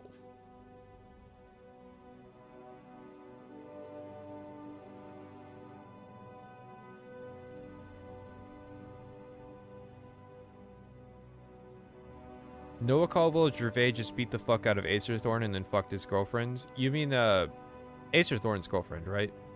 This big, and it turns out to be 3 times that size. And in a good way. This is all cool extra stuff. Well, we definitely crammed as much content into... No, I think they stopped doing the we're talking about a podcast that ran from like 2010 to 2013 or something. Dawnguard as we could. There's lots of locations and new things to explore. And I'm writing about Dawnguard right now, so this could be interesting. I don't know. Depends. It's not very long, which means that they might use the time better. A lot of hidden stuff. There's a ton of stuff in here, more than we thought. We always, just like with the main game, we start off making the game and we have sort of our goal, how big we want it to be. Yeah, fucking Premiere has... Premiere could automatically generate the subtitles too. It's just a matter of, is that something that it's worth, instead of that day working on a video, adding subtitles to the video? Ended up just putting tons more stuff in there, and it's very long. It's very, very big DLC. It's almost, like another game. It feels like that. Okay, here's the problem. My notes are gonna be off. So we're gonna have to we have to do this little system. One.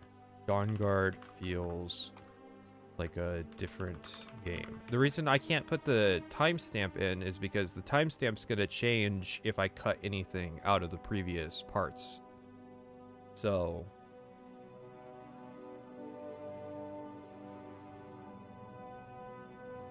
I have to use these, this is how I did the, oh, hang on.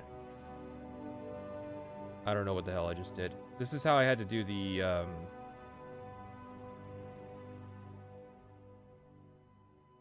Oblivion note-taking.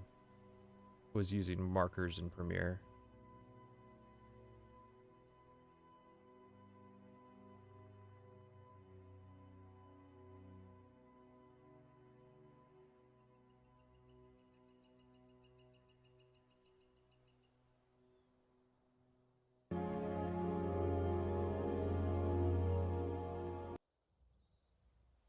Feels like that. I'm Nick Brecken. And I'm Matt Grandstaff. And welcome to our special edition Dawn Guard podcast. Oh shit, it's Matt Grandstaff. I just had a quote from him where, oh boy. I can't believe I have to mention this. Yesterday I wrote the part of the video that's about how old Serana is. And, Matt Grandstaff was asked this in 2013, and his answer was that, like, basically they fucked up the line. The intention with the line wasn't that Serana predates every empire in Cyrodiil, because that would mean that Serana's like over 4,000 years old.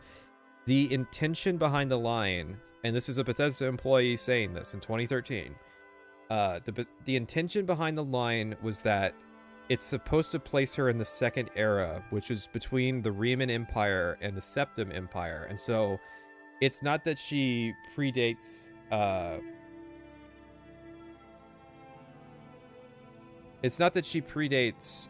empires in Cyrodiil. It's that she simply is in the middle, is in that interregnum.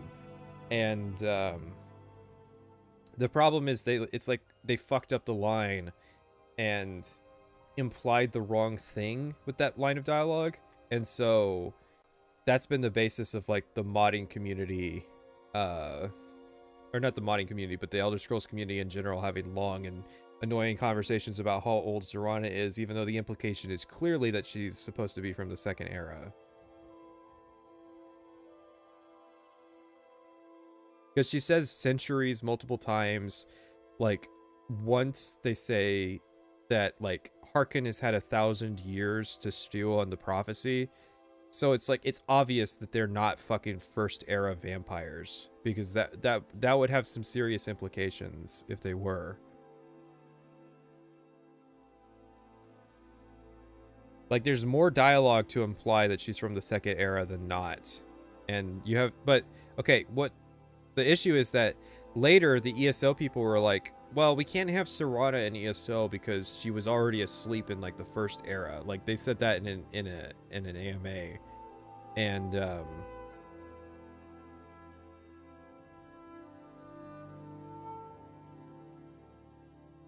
people kind of ran with that, even though they have no reason to. Like, they could just say that, yeah, Serana is not in ESO. Like, she's just not.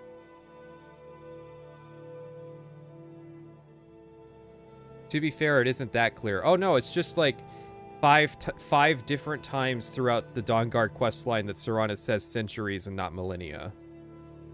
And she says that the longest period of time she indicates is 1,000 years, which would be the Second Era. Like, I'm pretty sure she would mention quite a few different things if she was from the First Era. Like, if it's unclear, it's because you've been listening to some guy have a conversation about it who is, like, really confused.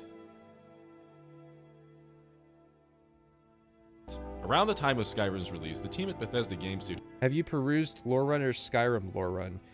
No, and I have only seen part of his Oblivion lore run. I guess that is something I need to listen to on my own time. Because I liked his Morrowind one decent enough, even if I disagreed with a number of things. Studios had a chance to sit down and hold their first ever game jam. Members of the team were tasked with putting new ideas into... Oh god. They're just going full fucking trigger. They don't, like, they still don't realize that the game jam was a terrible idea, marketing-wise. It's a great idea. It's just, you don't want to admit that you could do all that in a week. Because in writing about Dawnguard, it's like, oh, the vampire lords are kind of shitty, almost like it was made in a week.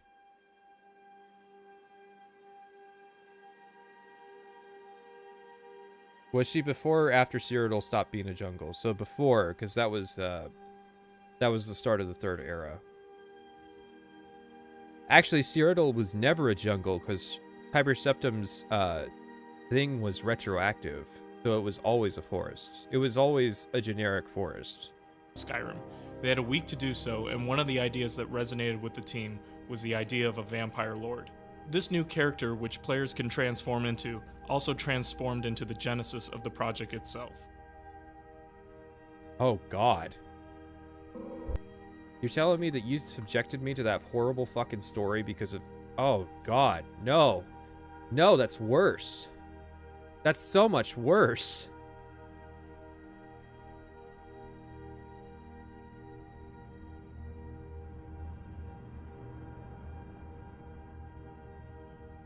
The Vampire Lord from the Game Jam was the entire genesis of the Dawnguard expansion. Wow. Oh, God. Oh, God, no.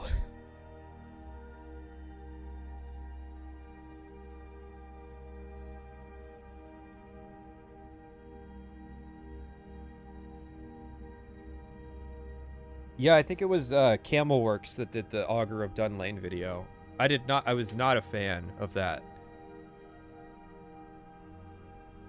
Dude, Vampire Lords were such a terrible idea. So that, like...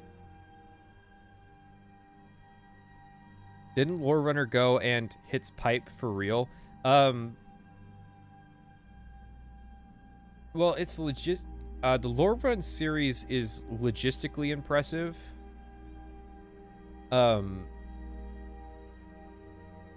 don't know, like, he hates Divith Fear because Divith Fear is weird and has, like, clone daughters that he has sex with, even though, like, I don't know, that seems pretty normal to me.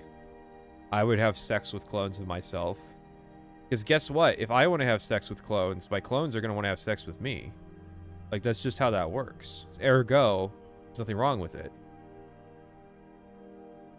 Everybody involved is a consenting adult and understands what they're doing. Why do you think he lives isolated from society? He's not, like, it's not, you can't even make a children argument where it's like, oh, Divith Fear can't fuck his clone daughters. That would be a bad example for the children. There's no children at Telfear. So it's good. It's Gucci.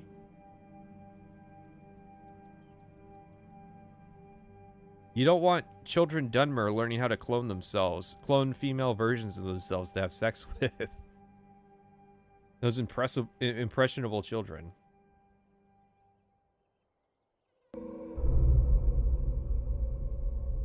Well, Dawnguard started out in kind of a couple different ways. Lead artist Matt Carafano.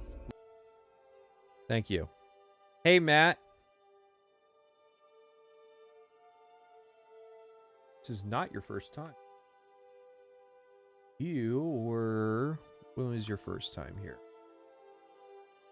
A way to make those things original, you know, if you just like, all right, come up with a, you know, whatever, a bear, you know. Squid bear? A squid bear, perhaps, yes.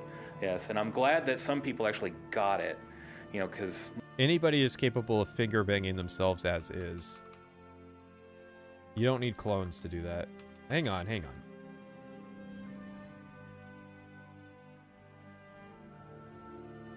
It moved. What the fuck? Back to controls.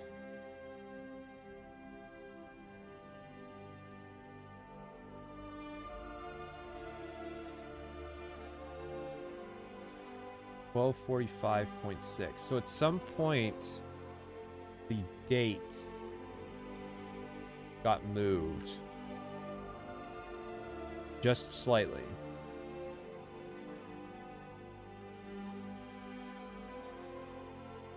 It just slightly moved up by like 4 units.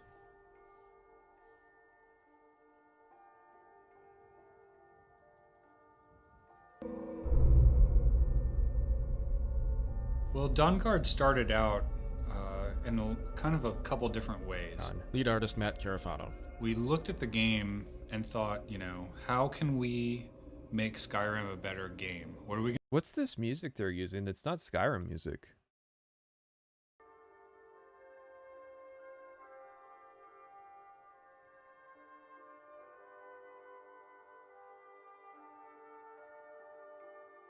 Do you think the way you pronounce Divith is correct?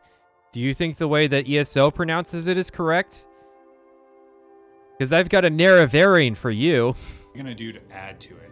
Not just focusing on like, hey, let's make all this new stuff and do this. Like, what can we do to the game to make it more fun for the player? What can we add into the world and add new locations, add things, make it a more interesting game?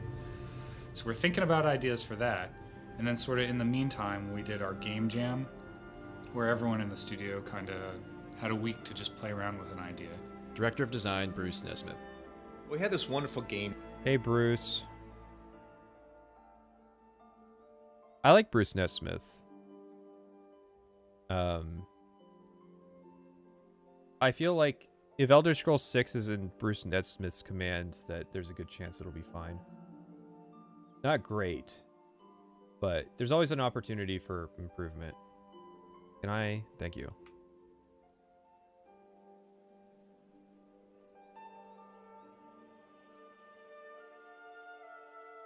We had this wonderful game jam, and out of the game jam came all these great ideas, and one of the ones that really like Fat Giants stood out and SSAO was this vampire lord character. That idea fucking sucked. It looked terrible and it controls badly. Don't fucking pretend that the Vampire Lords was a cool thing. That mode's fucking terrible. I literally went back and played it for 90 minutes a couple days ago because I'm writing about Dawnguard, and Vampire Lord is fucking terrible. Like, it's marginally better than Werewolves just because like there's better healing mechanics. Bruce Nesmith, what was his job at Bethesda? Lead designer on Skyrim.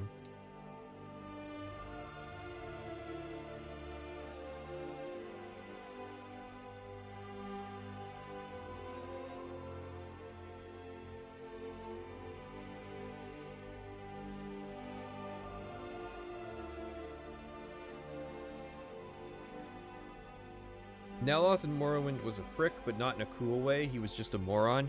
Yeah, that's why Neloth being in Skyrim was so weird, was that, like, of all the characters you could pull, why was Neloth the one that you chose for House Telvanni? Like, I don't mind you bringing a Telvanni character in. It's just why specifically this character?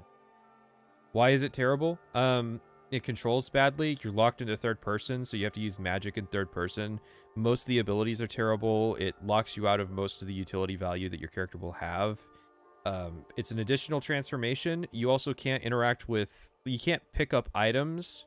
So you have to run dungeons twice, where you clear the dungeon once, and then you have to run through and actually loot it a second time. The Vampiric Grip, I mean, it's fun in the same way that Force Grip is fun in the Jedi Knight games. It's just you have unrelenting force and you don't have to transform to do that. And there's no like time of day limitations on your health regeneration for using unrelenting force. And it's all around like fucking, it's just not a good mode. It's not very fun and it looks terrible. I hate the model for it.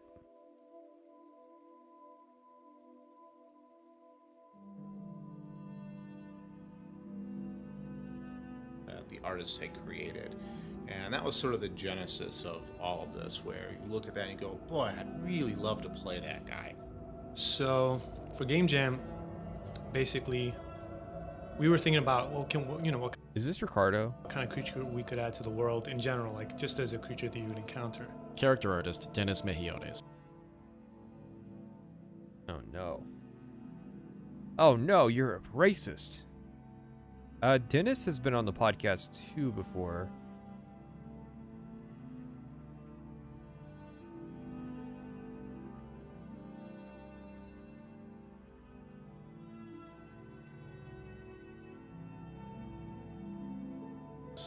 And then, I kind of mentioned it to Todd, and he was like, well, we want to do something that gives the player a bigger experience, like, something that's deeper, more, that changes the gameplay, not just another creature. So we had given that some. So this kind of challenges my original assumption, which was that the vampire stuff was kind of just additional. Like, it was a stretch goal at Bethesda, and that Dawn Guard was primarily about just the easy stuff that was part of the expansion, which was the Dawn Guard. So I guess maybe the idea is that the vampires came first and the Dawn Guard are additional, even though the Dawn Guard are more fleshed out as a faction. This just messes with things, because it's like they made an expansion around vampire lords. Thought, and then we were thinking about, well, you know, vampires never really got a whole lot of love. We threw them in. I know, because it's Skyrim. It's the Nord place. Why would there be vampires? Or like, why would there be a focus on vampires? There were vampires in Skyrim lore, but like, yeah, it's like, it's weird that they picked Skyrim to do the vampire themed expansion, because it means that like later down the line, like, I feel like if they did a Somerset game, a vampire clan would be super cool. Or like, or High Rock, or, you know, there's so many cool places that you could do vampires that isn't Skyrim, that it makes it weird that, like, your, the game you picked to have a vampire focus was the one about Nords. Really rough. And we right away knew. It's like making Knights of the Nine for the sake of a dagger. I mean, wasn't Knights of the Nine just justification for the armor?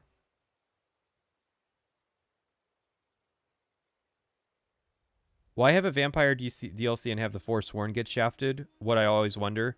Yeah, I feel like a Forsworn expansion would have been a way cooler way to take things, because you set up stuff in Skyrim that never really went anywhere with the Forsworn conspiracy.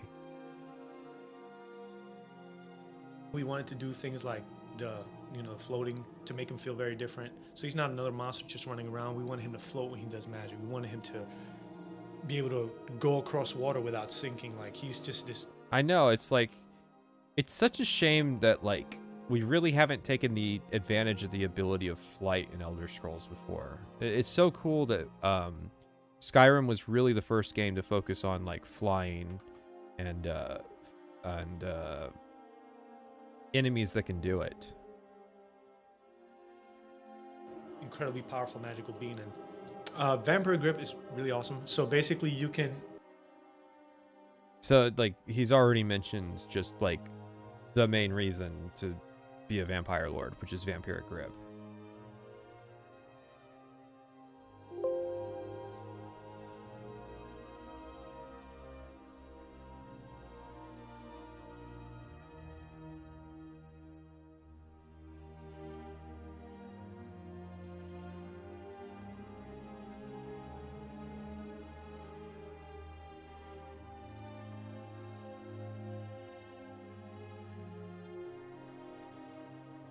It would make more sense to expand on lycanthropy and make more fleshed out werewolf faction.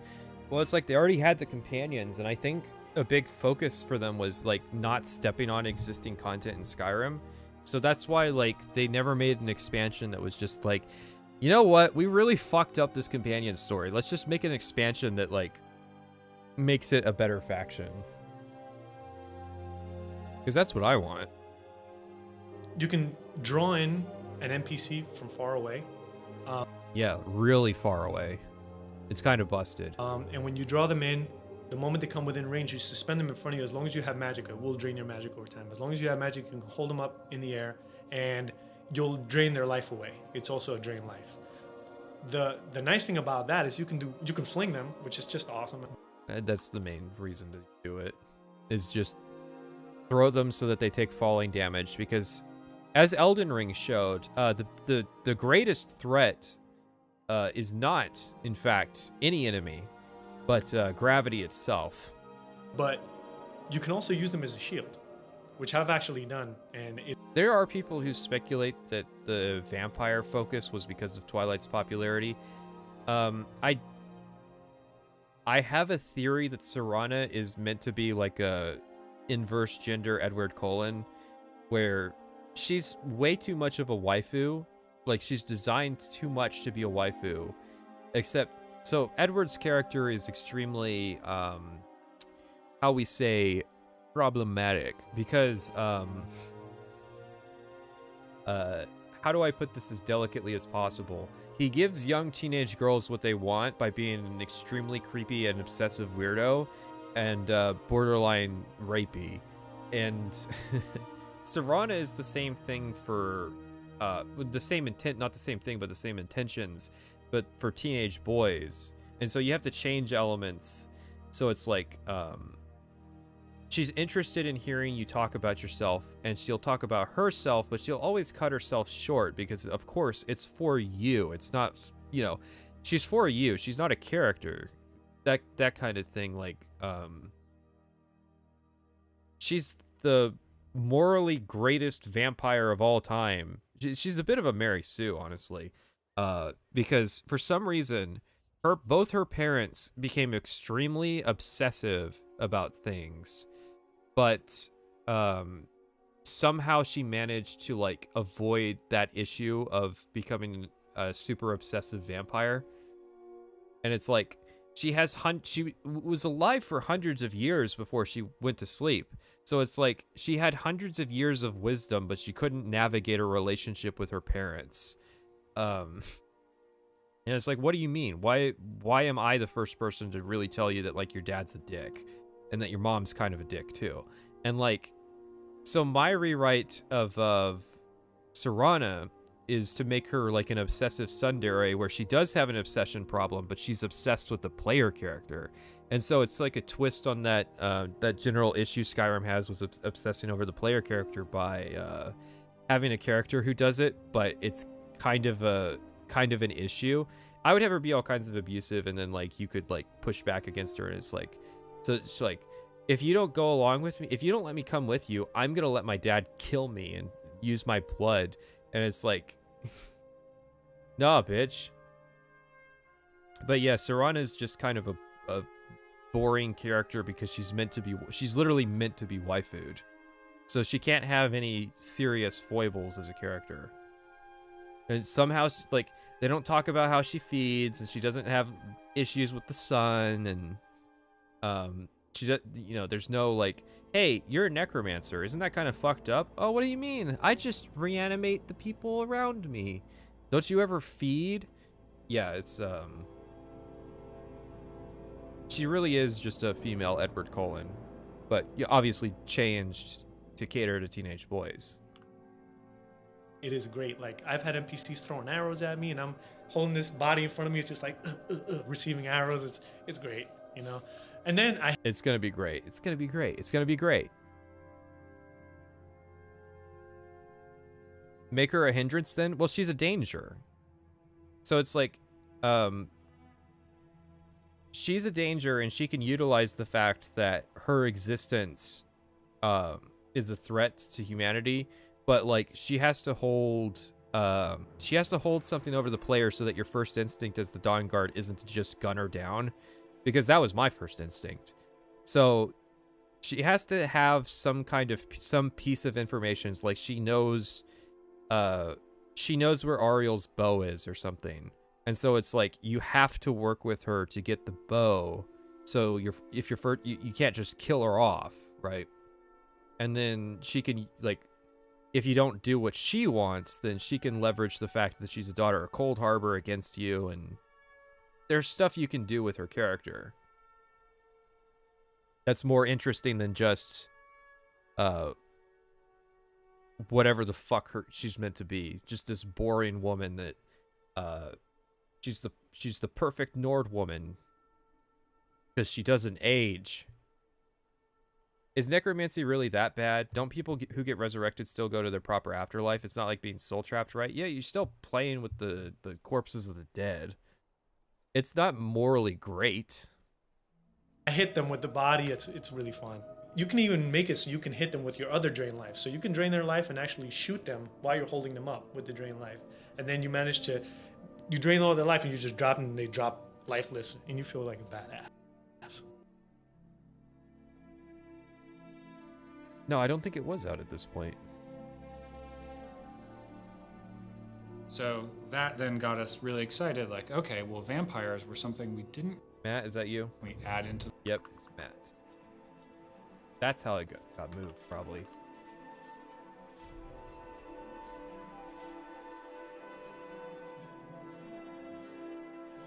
Like, okay, well, vampires were something we didn't really do much with in the regular game.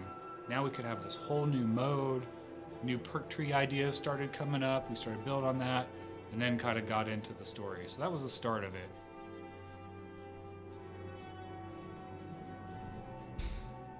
Why would you admit that? Yeah, we wrote ourselves into a corner because we made this thing mechanically, and then we had to write a story justifying it. Like, that explains so much why Dawnguard's story is fucking terrible. It's because, like, it's a hack job that was put together to justify the features that the expansion had. It's like, why did the Dawnguard use crossbows? Why would crossbows be superior to regular bows? The advantage of crossbows is that you can put them in the hands of somebody who isn't trained, and they can use it. But they don't really leverage the fact that, like, the Dawnguard's gear is designed around being produced quickly so that they can equip a force in a short amount of time. They don't really talk about that. They're just like, yeah, crossbows are good at killing vampires because that's what you use crossbows for, right? And it's like, no, I think there's lots of ways you could kill vampires. I think you just wanted to add crossbows back to the series. Well, at that point, the vampire story... Is it possible to say feel like a badass without sounding cringe? No, because you're basically saying, like, yeah, I'm not a very cool person and I need a way to pretend to be a badass. So, like, it's one of those statements where it's like you can't say it without sounding weak. Was more difficult to come up with. It's really easy to look at a really... But Pat, they're being honest. Oh yeah, they are. It's just like it says so much that they made an expansion feature first, story second, because it means that the story is subservient to the mechanics, which is not really that bad a thing, but it means that, like, the reason why Dawnguard's story is so bad is because they had a very small amount of time to take the prompt Vampire Lord and expand that out into a whole story.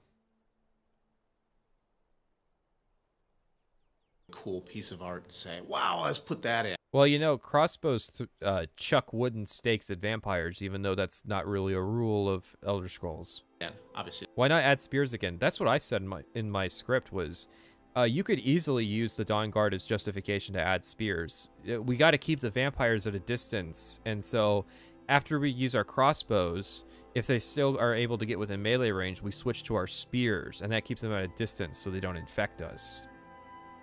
It took them a lot of effort to create it, but it's easy for me as a designer just to look at it and go, wow, that's cool, let's do something with it.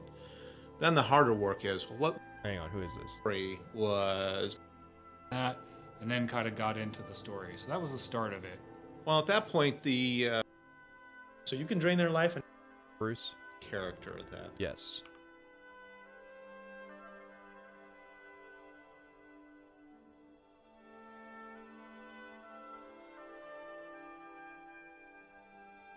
Well, at that point, the vampire story was... Didn't they make spears in the game jam?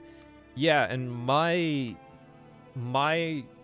guess for why they didn't add spears to the game was that they didn't want to add skills to the skill menu. Because there's like a 666 thing going on there, because Satan isn't... No, like... What the hell? Why is YouTube... is outright refusing to give me notifications and sometimes unsubscribes me from your channel? Have you been a bad boy, or does YouTube hate me? So the way I've been told it works is for notifications to work, you have to watch everything that a person puts out. And so it's like, if you've been skipping all the bullshit that I've been uploading about Elden Ring, which has been like 4 videos on this channel, then, and if you were skipping the work stream re-uploads and all you were doing was like just trying to get notifications on the stream, then YouTube will stop notifying you because you're not engaging with the notifications. And if you skip enough videos, YouTube sometimes automatically unsubscribes you because they think you're no longer interested in that content, even if all you're doing is just not watching a specific subset of the channel. Which is like, that's why YouTube channels split up. And it's like, you have to have, like, the reason there's a second channel is because I want a place where I can just upload stuff. And if I do that on the main channel, then you'll have that unsubscribe thing going on, and it's like somebody who subscribed for the during the Oblivion video, and they're just waiting for the day that the Skyrim video pops up, will likely get unsubscribed just because of all the videos I make along the way. But it's like, what am I gonna do? Not make those videos? Like, why should I have to do that just to elaborate on the system that is stupid in the first place? Because why would you... Like, I subscribe to a lot of people just so I can keep track of a bunch of different creators, even if I'm not, like, actively watching their videos, because I don't watch everybody's videos when they come out. I watch, like, oh yeah, this week I'm catching up on a bunch of so-and-so's videos. Like, that's how I engage with the platform. So I've never clicked the bell because it's pointless. More difficult to come up with. It's really easy to look at a really cool piece of art and say, wow, let's put that in. Obviously, it took them a lot of effort to create it, but it's easy for me as a designer just to look at it and go, wow, that's cool, let's do something with it. Then the harder work is, well, what would be the coolest story we have? And we started casting about for other things that we could hook into it, and the whole idea of Oriel and Oriel's bow, to me, was kind of an interesting thing because it was a new Daedric artifact. There's a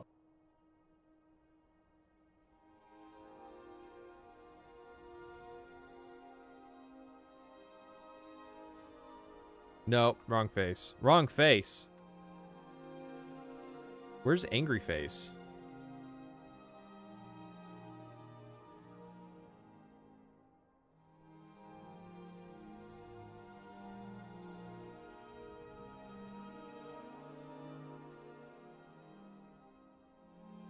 This is fresh off the cut.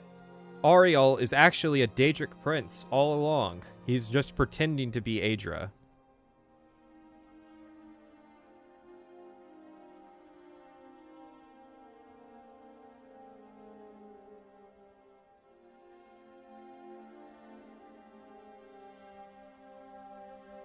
That's your lead designer, by the way, guys. That's the guy in charge of the game.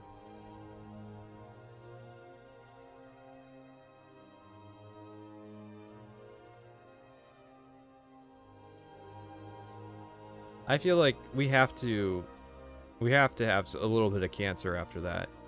How about even more cancer? There we go. Perfect. Can't wait until fucking people are really gonna enjoy this one. Haven't watched many of these streams. What's the issue with Noah? I remember you liked his video on Skyrim. There's a joke. I guess I'll tell the joke again. There was a guy who no, wait. We gotta go back a little further. So Noah Caldwell Gervais made a 7.5-hour video about Resident Evil games. And so this guy on YouTube, not this guy on Twitter was like complaining about it, and Noah like gave this cheeky reply.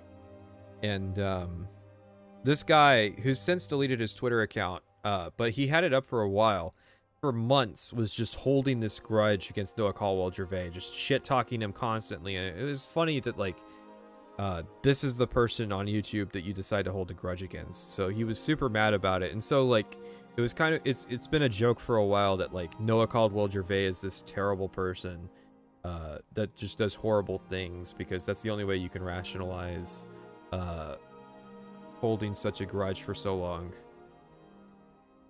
But anyways,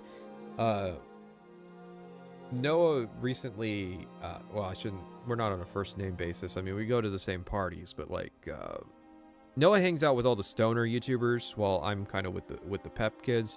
Mr. Gervais, recently made a video about Dark Souls, the whole trilogy. And there was a number of interesting opinions and perspectives that he shared that I don't necessarily agree with. So that's why his name has come up a lot recently. Don't forget to check out your BioShock video. In what respect? Like,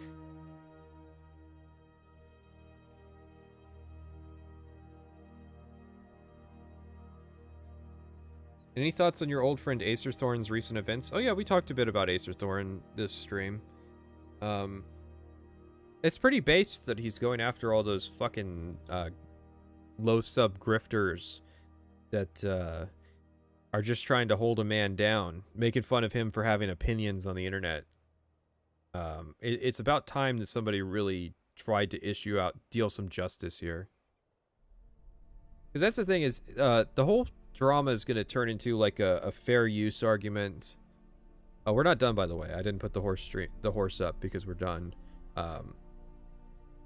Yeah, it's going to turn into a fair use argument. It's like Acer Thorne's the bad guy, and it's like nobody who's going to cover this story is going to mention that Acer Thorne was like stuck in this cycle of harassment for months that led up to, like, this wasn't just like somebody said his video was shit and he like sued them. This is an ongoing saga. That's why I kind of want to make a commentary video about it, because like I'm in the middle of between these two groups, and it's like I feel like Acer Thorne's gonna get just run the fuck over, and there's not really gonna be any kind of justice for the story at least. There will be justice in the sense of the lawsuit will probably get shot down, which good. You know, it shouldn't have happened in the first place.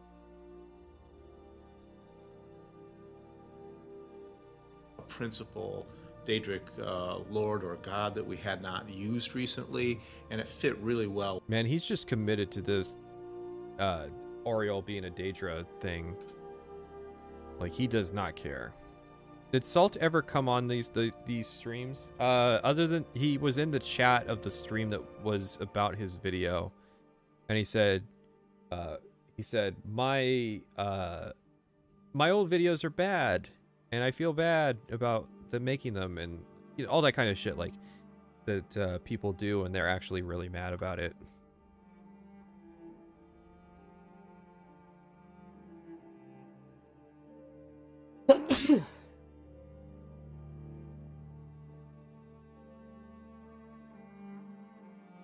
Wait, I thought people were exaggerating about lawsuits in the chat earlier. No, he's suing Sid Alpha for $1.8 million. Now, that figure comes from $20 for every view of a specific video that got 90,000 views, which adds up to $1.8 million.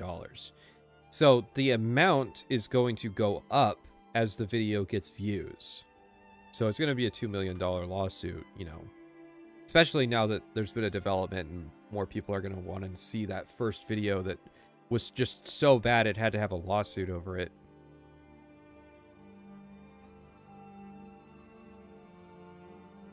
With the whole vampire story. Well, I think a lot of the story centers around, you know, the characters. You think that? In the regular... You can even... game. Matt, you think that? You think that the story's about the characters? Who's in charge of this shit? Dawnguard's story is about Serana, and secondarily about Harkon, Valerica, and Isran. $20 per view. Why? Okay, so here's his logic. Sid Alpha played a clip that Acer Thorne claims as his copyright, and says that this clip is monetized in such a way that a person is supposed to pay $20 to watch it. And so if you play it elsewhere, that means that you are depriving him of those $20 transactions. And so because the video has 90,000 views, even if it's probably not 90,000 unique views, that means that every one of those 90,000 people should have had to have paid Acer Thorne $20 to watch the clip, which means that he's owed $20 for every view of the video, even though not even every view might have seen the clip, because average watch duration implies that there are going to be some people who stopped watching in the first minute and didn't make it to minute 35 or whatever when the clip was played.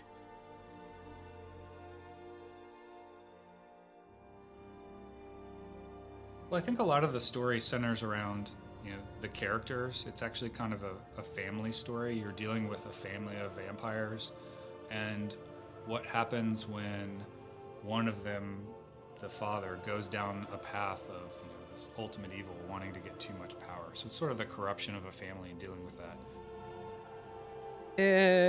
Okay, so Valerica's reason for opposing Harkon's plan was just pragmatic. Valerica believed that the tyranny of the sun would draw too much attention to vampires, and so it would be the downfall of Clan Valkalhar if Harkon was able to go through with his prophecy. That was pretty much... I guess the other reason for his opposition is that Valerica and Serana seem to be of the mind that they need to die to make the tyranny of the sun happen, which might be true for permanently putting the sun out, but you're able to short-term put the sun out just by getting a little blood donation. And Serana has no issue doing it for the player. So I don't really see the logic of Serana has to die to make the prophecy happen, that horse shit. So really the reason is just Valerica, it's not that she opposes the it being a moral evil, it's that she just opposes the attention that it would draw onto vampires.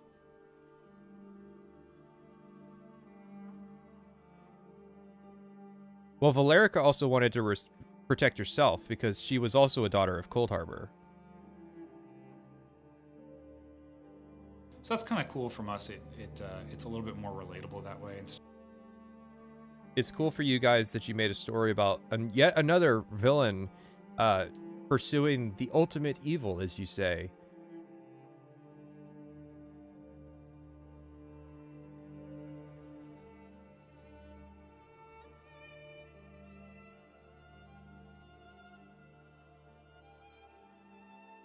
Harkon's ultimate evil plan. So that's kind of cool from us. It's a little bit more relatable that way instead of just a typical bad guy. You kind of see both sides of it. You get to play, with his daughter and deal with this. So a lot of people did absolutely play with his daughter.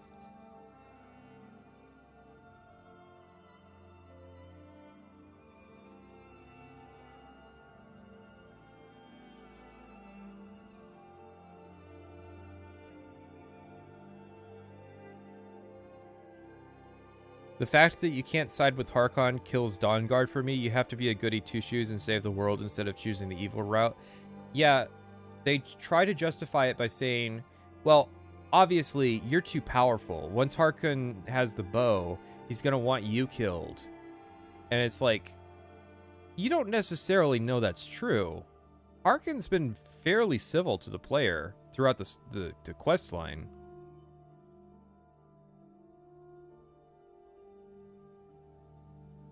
I think the issue is that, like, the player can't go through with the Tyranny of the Sun plan anyways. It's like, you can support the plan during the quest line on the basis of, yeah, I think that we should go through with this for the sake of vampires, but then you can't actually follow up, or either you can't follow up, or for some reason Werther was able to lie about the effects of the prophecy, or Valerica and Serana didn't really understand what the Tyranny of the Sun meant. And, like, they didn't know that it was just going to be a day where the sun was, like, blood red. And not, like, for the rest of time, the sun will darken and it will be eternal night. I think that's kind of an interesting take on it. There was also a really nice little nugget that Emil Pagliarulo gave used recently. Not Emil. Please, Emil, stop. Just... go to writing Fallout 4. You're done. You no longer have to contribute to Skyrim. So a really nice little nugget that Emil Pagliarulo gave us. All right, chat. I want to hear, what's the nugget that Emil Pagliarulo is going to provide Bethesda in the production of Dawnguard. What's this little nugget gonna be? You think a bunch of them, like, okay, what part of the Dawnguard story has Emil's stamp on it? Are the special arrows with Ariel's bow even useful? I don't remember using them beyond the achievement. So if you use the sun-hallowed arrows, it will rain sunlight from the sky, which does extra damage to undead. And if you use the blood-cursed arrow, then it removes the daytime penalty for being a vampire. So, like, they would do stuff. It was a decently cool reward, more so for vampires, because it meant that you could do vampire lord stuff during the day. But even then, like, most of the combat's indoors, so it's not like the sun is too big a hindrance.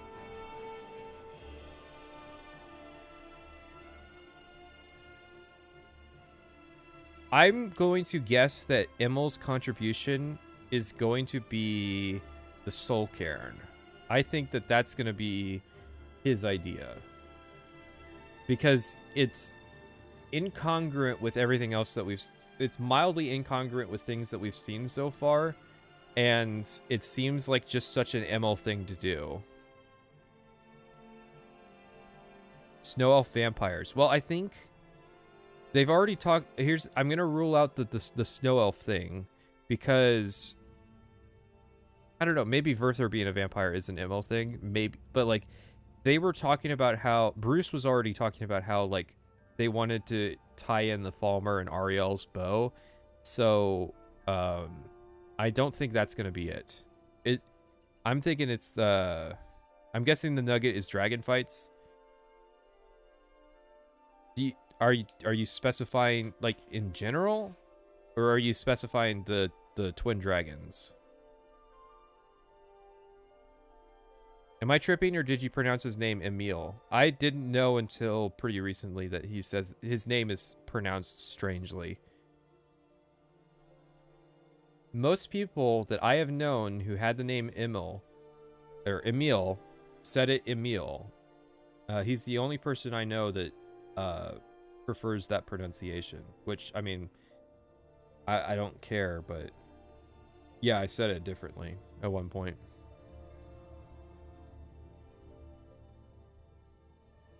The Armored Troll, the Chantry.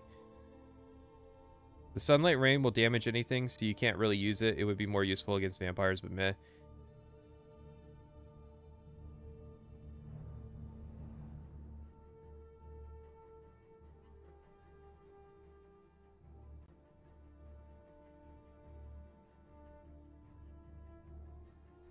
The religious structure of the Falmer. You think he... Oh, maybe he wrote the Falmer books. You think he... I read those this morning. They're kind of full of his, like, signature style.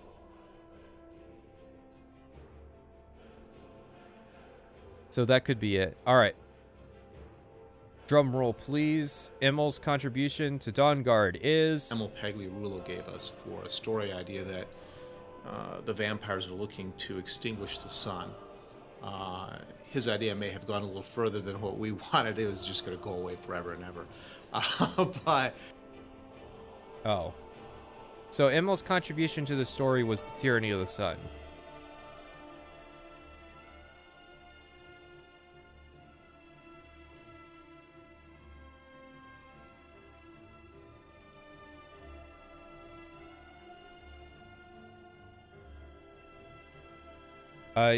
But he was based, though, because, like, yeah, the tyranny of the sun should be permanent.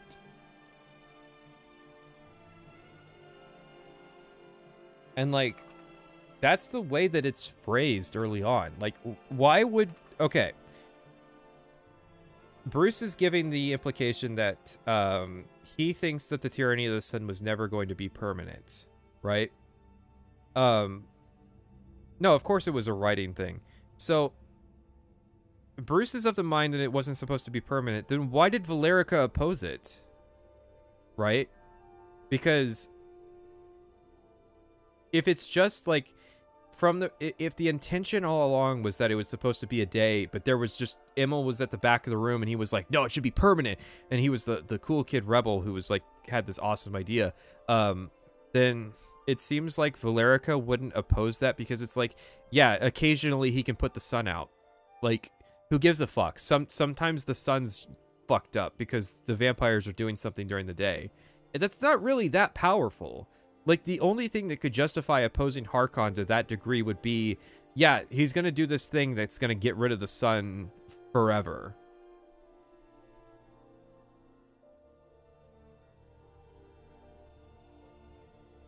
It would kill their food, it's dumb. That's not how that works in Elder Scrolls. The sun isn't literal. And it's not the same in Elder Scrolls. It's not like putting out the sun in the real world, where it would just turn us into an ice ball.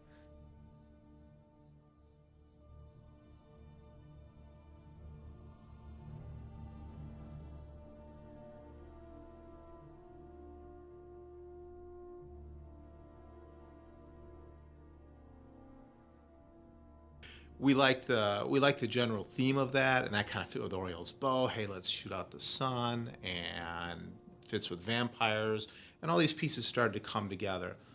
Well, no, those pieces aren't coming together. Some of those puzzle pieces do not fit together.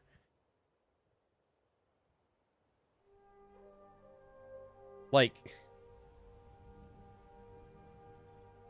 the tyranny of the sun being permanent or being short-term, those are mutually incompatible. Like, multiple characters' motivations straight up change depending on which one of those you think is supposed to be the case.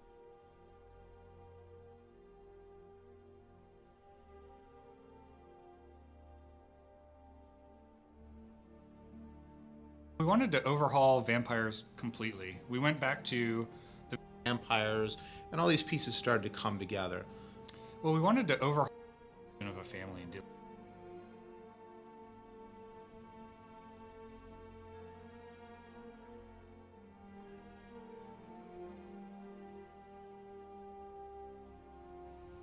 This is so much worse. I'm so glad that we're doing this. Because I'm in the middle of writing about Dawnguard, so it's like, this is such an eye-opener. What the fuck, Bethesda? Who's steering this ship? You made a DLC where, like, the mechanics being cool was more important than the story making sense. And then it was like, you just ad hoc'd a bunch of ideas together, and it, like, freestyle hoped that if you improv'd the story that it would work out. It's like, you should have given the writing responsibility to somebody who wanted to tell, like, a really passionate vampire story. And I mean passionate as in they're interested in telling a vampire story, not that, like, steamy romance or anything.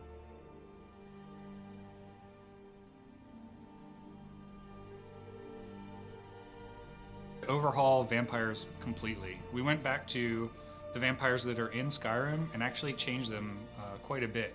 So, you know, their look is a little bit more monstrous, and we wanted to kind of have something that... Yeah, it's pretty stupid. ...that would blend into this vampire lord. So you got a sense that there are sort of different levels of monstrous vampires in the world. So we went back to every vampire who exists in But we didn't really think about the dynamics of it. So it's like, at some point of, like, the vampire lords are purebloods, and half-bloods can be vampire lords, but at some point between half-bloods and whatever the rest of Harkon's court is, they lost the ability to be vampire lords.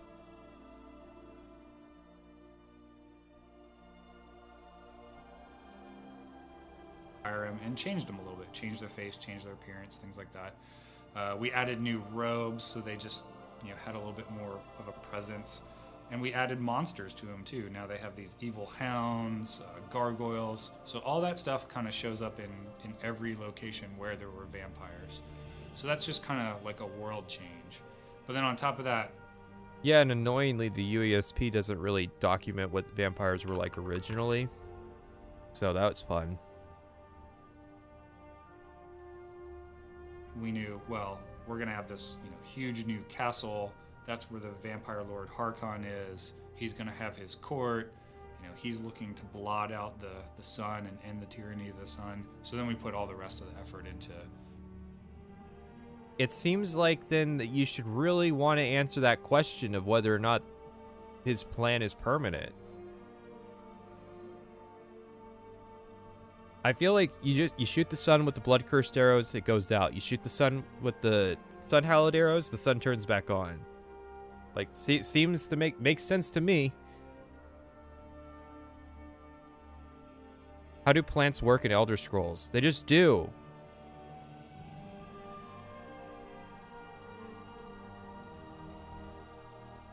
Like, the sun is not a physical body that exists. It's literally an absence. It's a whole.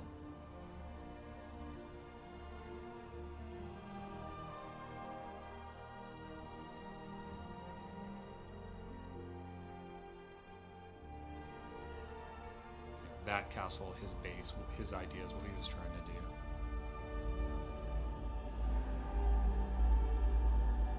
Well, Is what he was trying to do. All right. I am going to call it here for today. It's been a fun little stream.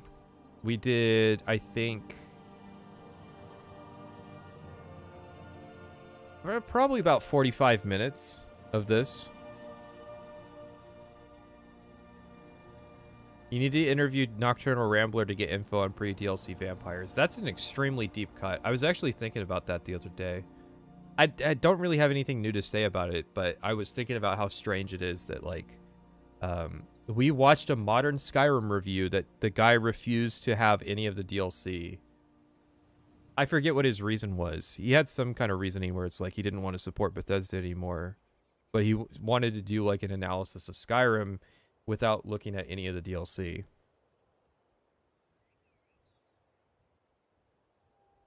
Then why don't plants grow underground everywhere if they don't need light? I don't know, dude. I'm just saying. Plus, it's not the sun going out. It's a fucking eclipse. Like, light still makes it to the planet. Pat, how do I reach out to you for the subtitles? Join the Discord or email me.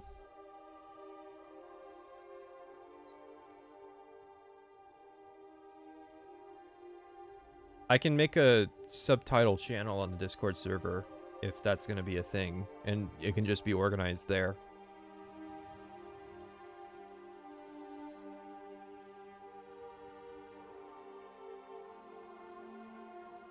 This has been an interesting stream. I'm so glad I skipped half of that episode about the Steam Workshop. All right, now I got to go look and see if Acer Thorne sued me. So I'll see you guys later.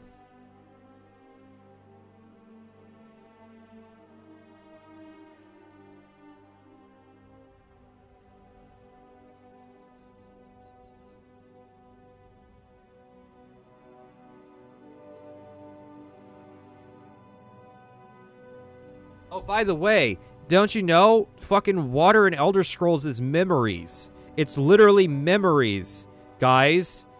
So you're telling me that you need